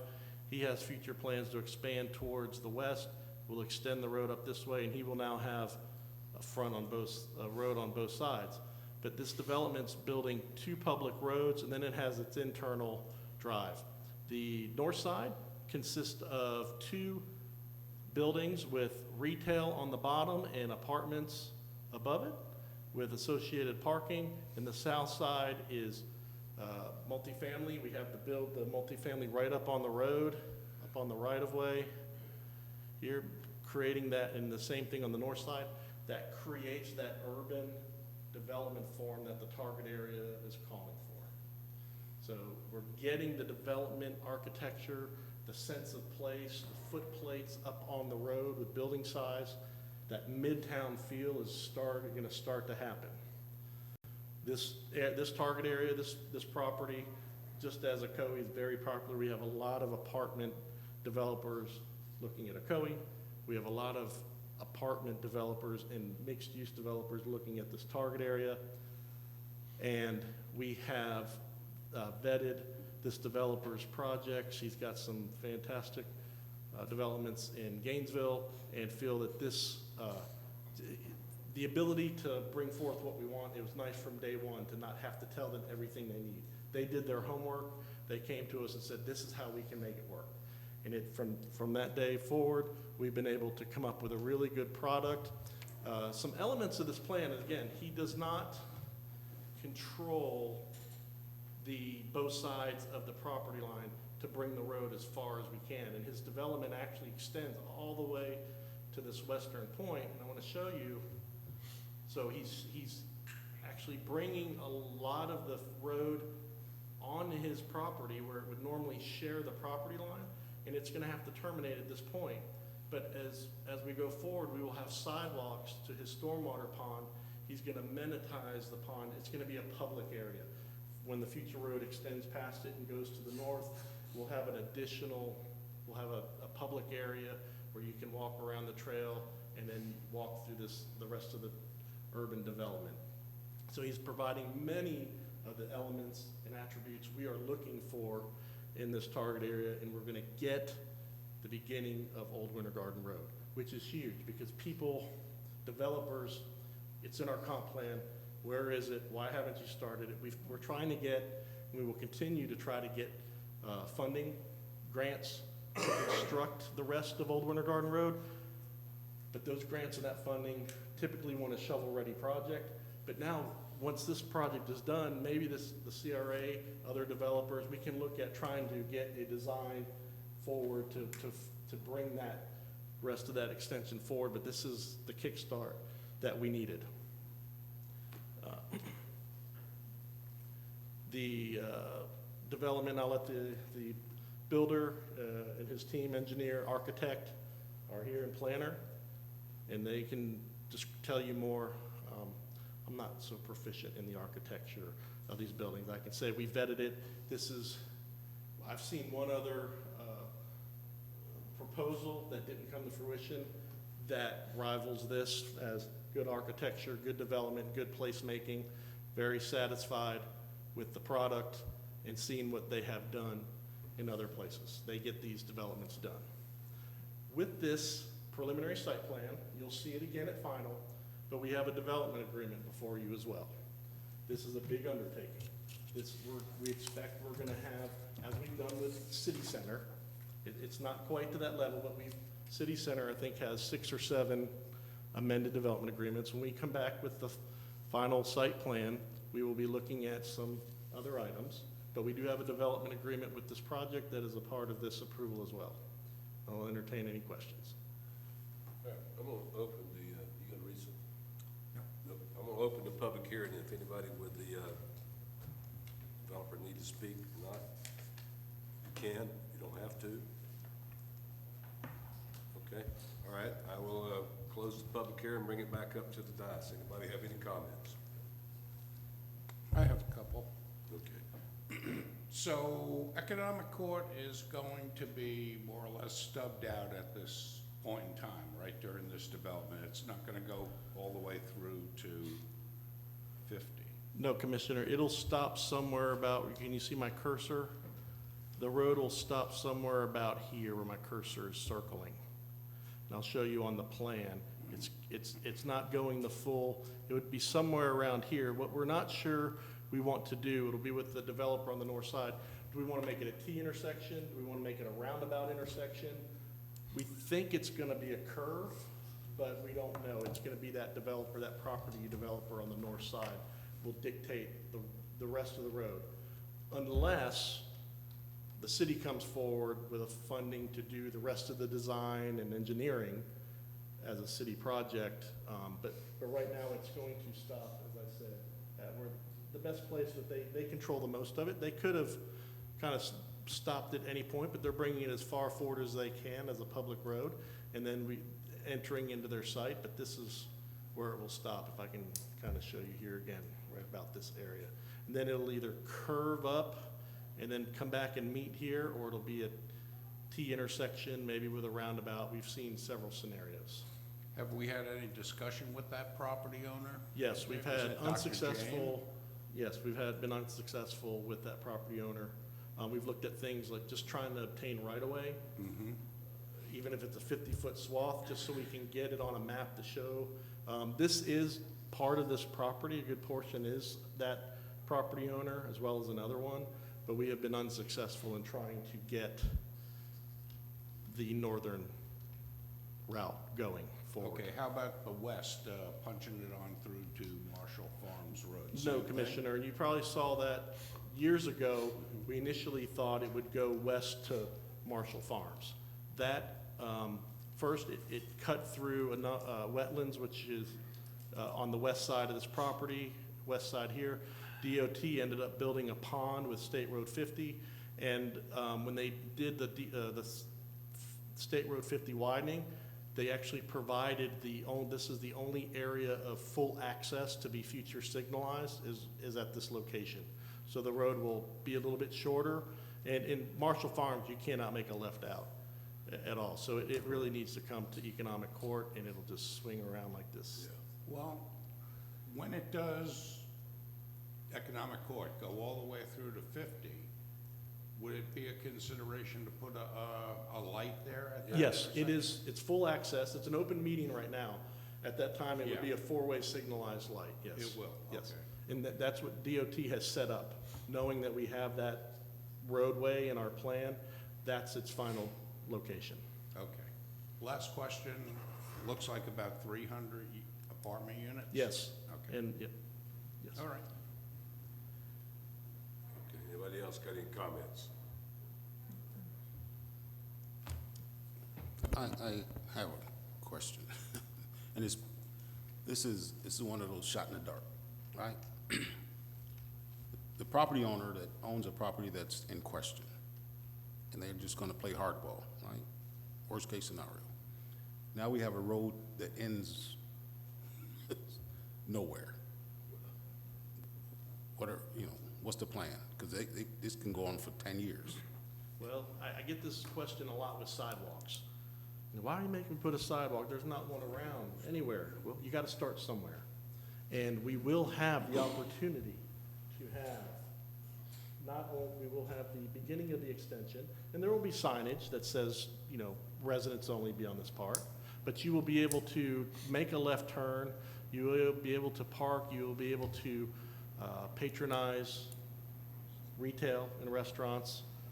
So it's a good first start. It's appropriate first start. Yeah, and I absolutely agree with what you're saying. I think this project, looking at it, I think it's not only is a good project, I think it's necessary for that area. I think the CRA is going to be pleased with the final results of this project. But as you know, I also have a road up in the north end that doesn't go anywhere. It just stops. And my fear is that happening again. And there's a couple of places around the city these roads they just end. And then there's wooded area. And it's somewhat of an eyesore. Yes. And so that's one of the concerns I have, especially for we got the CRA down there, and we're trying to do amazing things over in the Garden Road, connecting it up into Colonial and the like. So I want to make sure that, we, Well, push the envelope yes. as far as dealing with that property owner. And how that's gonna happen is A, it's in our comprehensive plan, and B, we know where the endpoint is. DOT made the provisions available for us to have that road there with a full intersection. And C, by the time the road is getting finalized during this time, next fiscal year,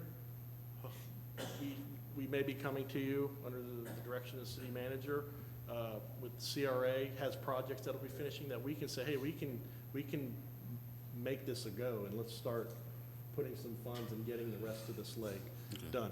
Just by this project being approved and breaking ground, the rest of it is the tough part with the rest of it is we are seeking, this is an area for retail. We're gonna kind of condense the multifamily, the density there, and with future developments, future funding, I think I got a yes if I asked for some funding for a design to go north. I didn't say yes. Okay, but yeah, I got you. Okay. I just want to say is that I think it's time that we're being proactive instead of reactive. And this has been, we've looked at this many times, where that Old Winter Garden Road was gonna go. And if we don't allow that extension, we'll never see the Yes. following part. And that's, again, we have spent time in this city, and we've known that we have not been Yes. proactive. And I'm happy to see the commission making that change and the city making that change. So this is positive to me. And also, the developer has a lot of upfront work. We're gonna participate in this. That's in the development agreement. They're not, this is a different type road. This isn't your 50-foot road in your subdivision with 24-foot of pavement. This is a wide sidewalk, a trail, upgraded utilities, upgraded landscaping, on-street parking. It's a higher end, more costly road that they've got to front to get this development. We've had a lot of developers that just want to do a driveway there. I'm with you. Anybody else? I will say that, the only way to get that road finished is to get it started.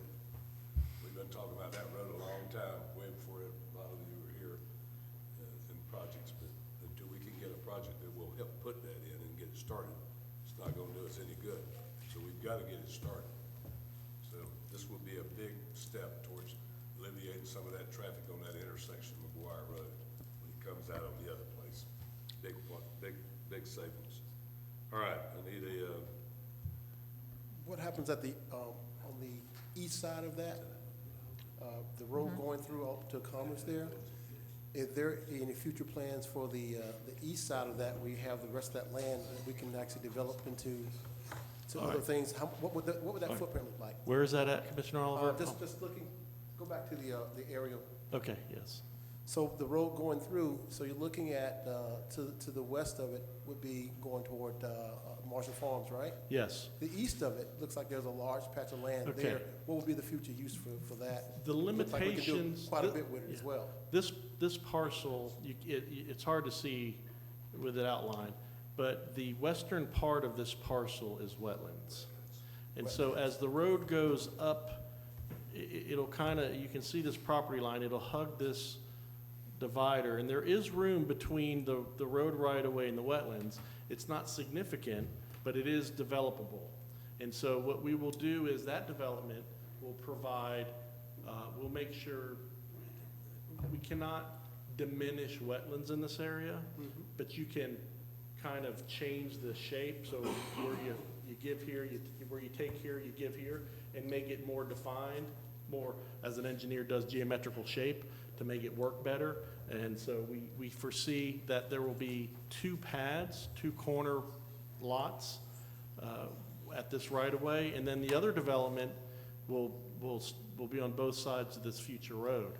So there is developable land. That's where, if you curve, that's where the thought is, if we curve this road, you gain some more development here. If you make it a T intersection or the roundabout, you lose some developability here. That's why we've kept that open as of right now.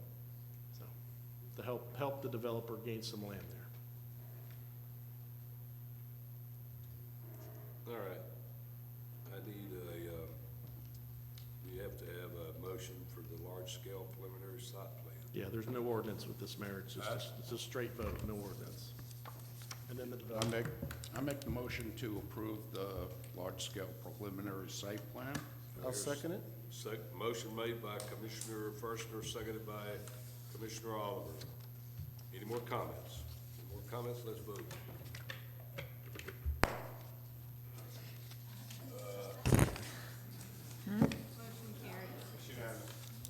What? Magical Melanie cleared it really quick. Blow it up? No, it was unanimous. I saw it. All right. Now we have to have a motion for the development. We can do the development agreement. Yeah, I make a motion to approve the developer agreement. Commissioner Firstner makes a motion to do the I'll second. development agreement. Is there a second? I'll second. Seconded by Commissioner Oliver. Any more comments? Let's vote. Let me look. Okay. Motion carries unanimously. I have to look. All right. Thank you very much. Appreciate it. Thank you. Required to look. You have to know what's going on. All righty. Regular agenda. I'm back to it again here. None. Comments from citizens and the public? None. Comments from commissioners? Commissioner Brinson. That's me. Just wanted to say congratulations to all our scholarship award winners this evening. I think it's amazing that the city of Ocoee has recognized our youth. I've said this before. When we say that our children are our future, it's just not a saying. It is something that I think this commission and the city of Ocoee has taken to heart. So I applaud not only the recipients, but also the city staff and this commission for that recognition. Public safety, here we go again. School will be out soon. So we have to be mindful that on the roads and in the playgrounds and on the streets, playing in the front yards, we will have more and more students and young people out on the roads, out in the streets, riding their bicycles. So we have to drive accordingly. We have to drive accordingly. And as we've experienced in the last few days, though it's not officially summer, we have summer heat. And so there's something that we have to be mindful of, and that is hydrate, hydrate, hydrate. It is something that I've had to deal with two young men. I say young men, I guess relatively speaking, they were both over 30 years old, that became dehydrated playing sports. And we ended up dumping a case of water on them to cool them off. Could have drank that water, but we had to use it for something else. So you have to hydrate. If you're playing sports outside or you're outside playing, hydrating after you start is not the time to hydrate. You have to hydrate prior to, because the summer heat is and humidity is upon us. So please be mindful. And again, once again, as you heard this evening, we have a lot of construction projects going on in the city of Ocoee. That means sometimes you have to have slower traffic. Be patient. Please, please, please. Thank you. Hey, Commissioner Wilson. Thank you. Just want to thank the Ocoee Police Department. I've seen that they issued some tickets this week. Not that we want to see people get tickets, but when you're going 75 and 85 on Highway 50 or our interior streets, please do not follow the speed limit. Stop being on my tail going down Orlando Avenue when I'm going 30 and you're trying to go 50 and crossing over red lines. We all learned at 16 or 17 how to drive and taking safety measures, and you seem to forget that. So please. But I do thank the Ocoee PD because we've been after them to issue tickets when they find these folks, and it appears they are doing that. Mayor, are you gonna mention Cinco De Mayo? Are you mentioning that? You can. Okay, I'll just mention that please, Friday night, Cinco de Mayo event, going to be happening down on McKee Street. We know the last one was a great event, and we want to see our residents come down, enjoy. I think there's going to be a flyer going up soon, to enjoy the activities that are happening downtown. We do want to, there we go. We do want to thank our downtown businesses, and we want to go ahead and live local. Come down. Yeah, it's very important. Great to honor our students tonight, and as a board member of the Florida League of Cities, I'm thrilled to see that our Ocoee youth are presenting things at the Florida League of Cities events. So again, thank you. That's it. May is National Asian American and Pacific Islander Heritage Month. We are going to be celebrating that Sunday, May 22nd, at the Bill Breeze Park and the Lakeshore Center. It's going to be from 11 a.m. to 4 p.m. Come on down, have some fun. There'll be food, drink, and entertainment. Bring the family, have a good day out. I'd like to congratulate the fire department for a very successful open house that they had a couple of weeks ago. They had a lot more people than they ever expected would come out, and it was good to see. I think everybody got a little tired of being cooped up with the COVID and everything, and they came out in strength, and it seems like everybody had a good time. The pool opens at the Jim Beach Rec Center, 1820 AD Mims Road. It'll be open May 7th at noon. So if you want to cool off this summer, bring the kids, have a good time, enjoy the pool. That's it. Commissioner Alden. We mentioned that this month is Teacher Appreciation Month. I think it was from May 1st to the 6th or something like that. And we kind of missed the ball on that one. I was hoping that we would actually do something for that one. However, I did forget that we actually do have the Ocoee PTSA. There's a member of the PTSA here in the audience.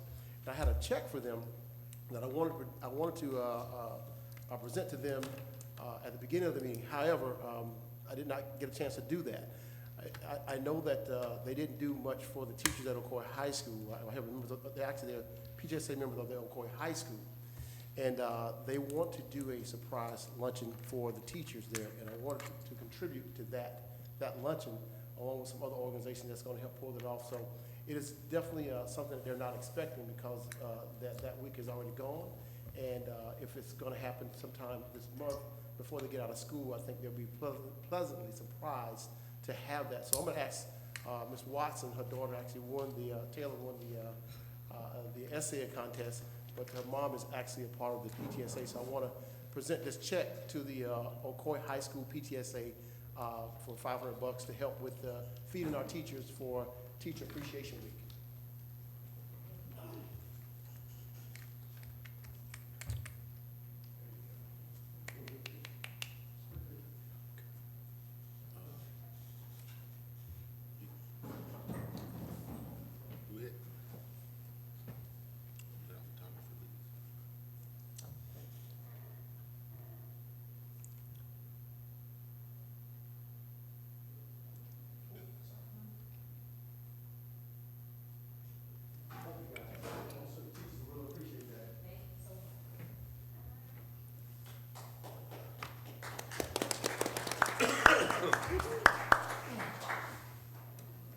Now, let's get down to business.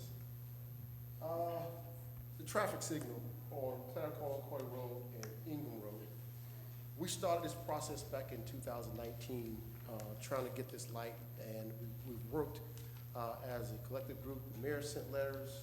I've been to the county commission meetings, talked about this. We got them to actually approve it. When we first got it, they were going to do it, and then somehow they decided that they wanted the city to fork up half the bill, and we stepped up to the plate, and we did that as a city. We actually did everything we were supposed to do. We actually signed all the agreements. We actually allocated the funding for this, and we've had our county commissioner come and give us updates on this. And what happened is we actually have a presentation that was done. It was done, everyone up here has a copy of this presentation. It was done April 20th of 2021. That's when our county commissioner came before us and gave us an update on that. In this update, they gave us information as to dates and times and what was going to happen during the different phases. And just to kind of cut across the field, basically we had a design phase, there was a construction phase, there was a joint anticipation agreement phase, a 50-50 agreement that we have there. This is on page 6 of this agreement here. And we had anticipated instruction to begin in fall of 2021. I periodically, at least once a month, I'll get updates from the county asking where are we with this project. So the thing that we were getting back was we had Mass Arms that was waiting. We were waiting on Mass Arms to they were on back order, and that kept delaying our project.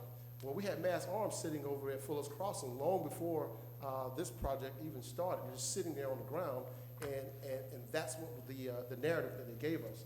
So the problem I have is that our mayor sent a letter to the county commission, and that letter was dated. Here we go. That letter was dated December 17th, and it was asking about this particular project.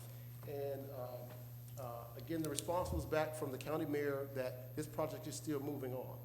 Well, everything sounds like it's moving along fairly well. However, the problem that I have is I looked at a purchase order just yesterday, and that purchase order said that the actual parts for that light wasn't ordered until February 22nd of 2022. And we started this project back in 2019. So the problem I have is I don't know what's going on within the county, because as I stated before, the city, as a city, we've done everything we're supposed to do to make this happen. We do not take public safety lightly, but it seems that the county is probably doing that. They're taking our public safety lightly. So what can we do? We need to probably send another letter, but I plan on going to the county commission on May 10th at 9 a.m. to petition the county to speed this project up and stop hemming and hawing over this, because that's all that's been happening for the past year. They've been hemming and hawing over this project, and we have not been getting the support from the county or our county commission that I think we should be getting. So therefore, if anyone in this commission wants to join me on May 10th and go to the county to find out what's going on here, you're welcome to come. The public works director, city manager, assistant city manager, staff, if you want to go, that's fine. But I will be there to petition the county to make sure that this project gets sped up, because right now lives are weighing in the balance. They're weighing there because, again, we saw one light go up on Clarion Ocoee Road right outside our city limits, and it went up almost immediately. And that was because there was loss of lives. We don't want a light there to be expedited because someone lost their lives. We want the light expedited there because it's the right thing to do. So I will be going to the county commission to petition them about that particular issue. I'm also going to ask that the staff prepare another letter, that we send another strongly written letter saying, hey, what's going on with this project? We got to move forward with this project because, again, this is our public safety. Sidewalks. We talk about roads to nowhere and sidewalks to nowhere. I got a question about the sidewalk on Ingram Road. We have the lights and the sidewalk there. The sidewalk cuts off at a certain point and it goes into the trail. And there's about another 150 to 200 yards of sidewalk that I'm hoping that we'll end up getting. So is that something we can look into as to completing that sidewalk where it actually goes all the way down the road as opposed into the yeah, we can look bike at trail? we can look at that, Commissioner. I'm told the sidewalk project that we've done has been complete, though. So if there's not sidewalk in there now, it wasn't included as part of the project. Yeah, there's about 150 to 200 yards of the sidewalk that's missing, because what happens is you walk down the sidewalk, it goes into the actual bike trail, or to the West Orange Trail, where there's no lights, it's dark, it's black.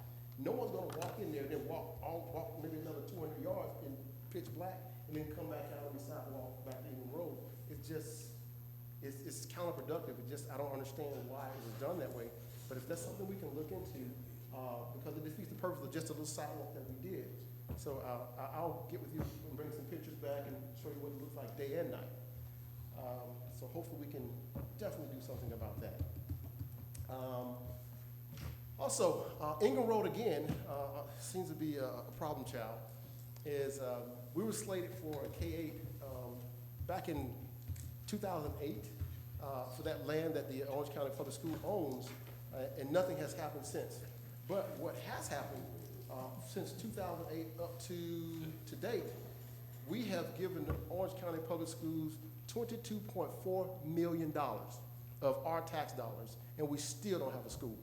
So therefore, that's problematic. We still have another problem, but we need school. We need this school. It's going to help us with our other schools, relieving our other schools. But again, I think we need to send another letter to Orange County Public Schools and asking them what's going on with our K through 8 that was promised back in 2018 and $22.4 million later that's been going over to Horizon West. That should be over in our school zones. So, on the lighter side, for those that love to play family games, for those of you guys that love to get together as a family, I found something very interesting. It was pretty cool. Show and tell. There we go. I found this game. It's called Ocoee Monopoly. About a year It's called behind. Monopoly. I found it pretty cool. behind. I might be a year behind. There may be some folks. I looked for this thing and I couldn't find it. Actually, a friend of mine got it for Teacher Appreciation Day. So if you're interested in playing Ocoee Monopoly, and a lot of folks have never heard of this, so it's pretty cool. I've had it for a year. Really? Can I play with it? Can I borrow your game? Can I borrow one of your games? I got to give this one back. Walmart's one. I checked Walmart. I did. I checked Walmart. I went online, and I had to find this one company. This company is called it's called lateforthesky.com. They actually have these customized games, so you can actually customize it for your community, for your neighborhood, for your city, and it's really, really cool game. So I thought it was really interesting when I saw this, and I asked a few people. They said, "I never heard of that." I'm like, "Well, here we go. We need to find this in our local Walmarts. It's pretty cool." Walmart ran out of them last Christmas. Did they? Yeah. Oh man, I got one. That was just really cool when I first saw that. And then finally, I will leave you with this. And I think it's kind of apropos for the invocation that we had today. And it says, finally, all of you have unity of mind, sympathy, brotherly love, a tender heart, and a humble mind. That comes from 1 Peter chapter 3, verse 8. Thank you, and I will yield back to the mayor. Okay, first thing about lights, Rob, turn light, I don't know why nobody does this, but turn light at Bluford going north does not have a turn light for years. I don't know what the problem, that's why all the traffic backs up in the afternoon. On Silver Star and Bluford here. Yeah. There is no turn light at that light.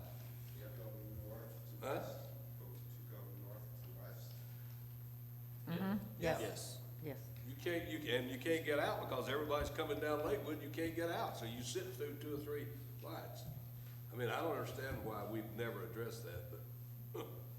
Yeah, I think that might be the county signal for Silver Star. It is, but we have to call them, they'll fix it.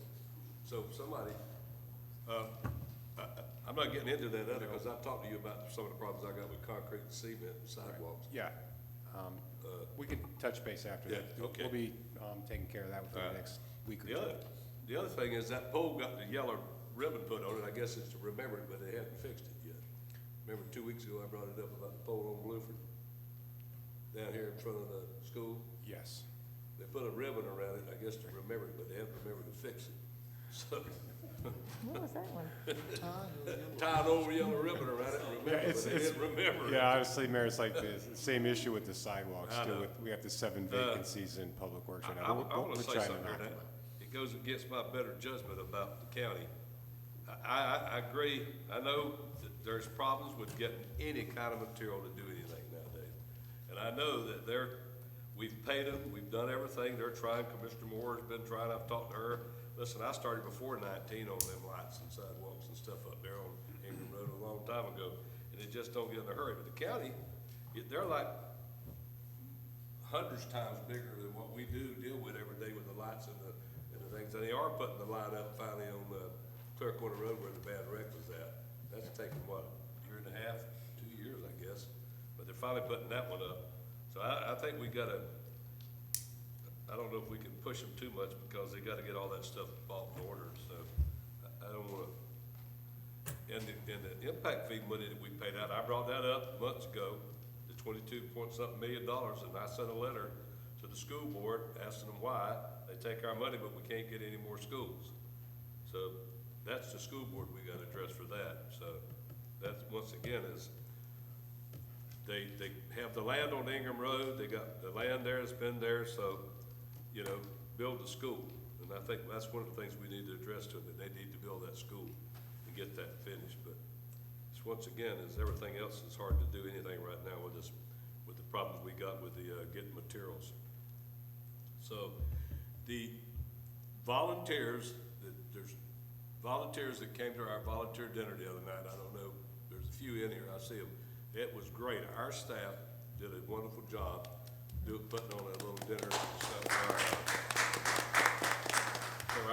for our volunteers. And we didn't get all the volunteers there, but I'll tell you what, they missed a good time. Good eats. That cost you $50 for not showing up there. But they did a great job. It was a great time, and everybody had a great time, and they wore some fancy outfits, I will say that. We got to see you dance too. Huh? We got to see you dance. Oh, yeah, well, I didn't, I hope nobody took a recording of that. That wouldn't be good. But, especially my wife sees it. But, the street, and I brought that up to Rob earlier about the one on Bluford, so we need to look at that after we get back, and we took up the bricks and put down asphalt. So we need to address that sooner down the road. It might be better to address it before we open City Hall, because then we gotta close the road down again and go back. So, you know, so we don't wanna do that. So, I hope everybody, did we talk about closing, doing our meetings, not having the meetings in July? Yeah. We did that already, didn't we? Okay. All right, well, that's it. I think we, hope everybody comes Friday night. We're gonna have a good time. They have it's gonna be closed down again on the roads. They'll have food. They have a little music. So everybody's welcome. It's from, I think, what, 6 to 9? I think where's the flyer? I thought it was 5. I think it's 6 to 9 or something like that. But please come out, participate in our downtown. Where's our flyer? I think it's 5 Also, o'clock. while she's looking that up, there it is, 6 to 9. You're right, 6 to 9. Yeah, I was right. You're right. I will say, on our funds we give out, I try to give it out to different organizations in the city. I've made a list of some of them. I got thinking about Men of Light, which is things, Suddenly Ministries, the lady that lives in Ocoee, Thornbrook Elementary. I did one for West Orange baseball, because we seem to forget we got West Orange High School and a couple of other schools, and HEPCO Music, and then Justin Williams. I think our duty as representatives of the city to see if we can do that and help out things. That's what we did it for, to kind of take it on the side, not having to come up to get it out of us when, like they used to do. But I'm gonna keep a record of what I do, because I wanna make sure people ask, I want them to know what we're putting this money to. And so, once again, it was a great night. Appreciate everybody being here. See you May the 17th. Okay.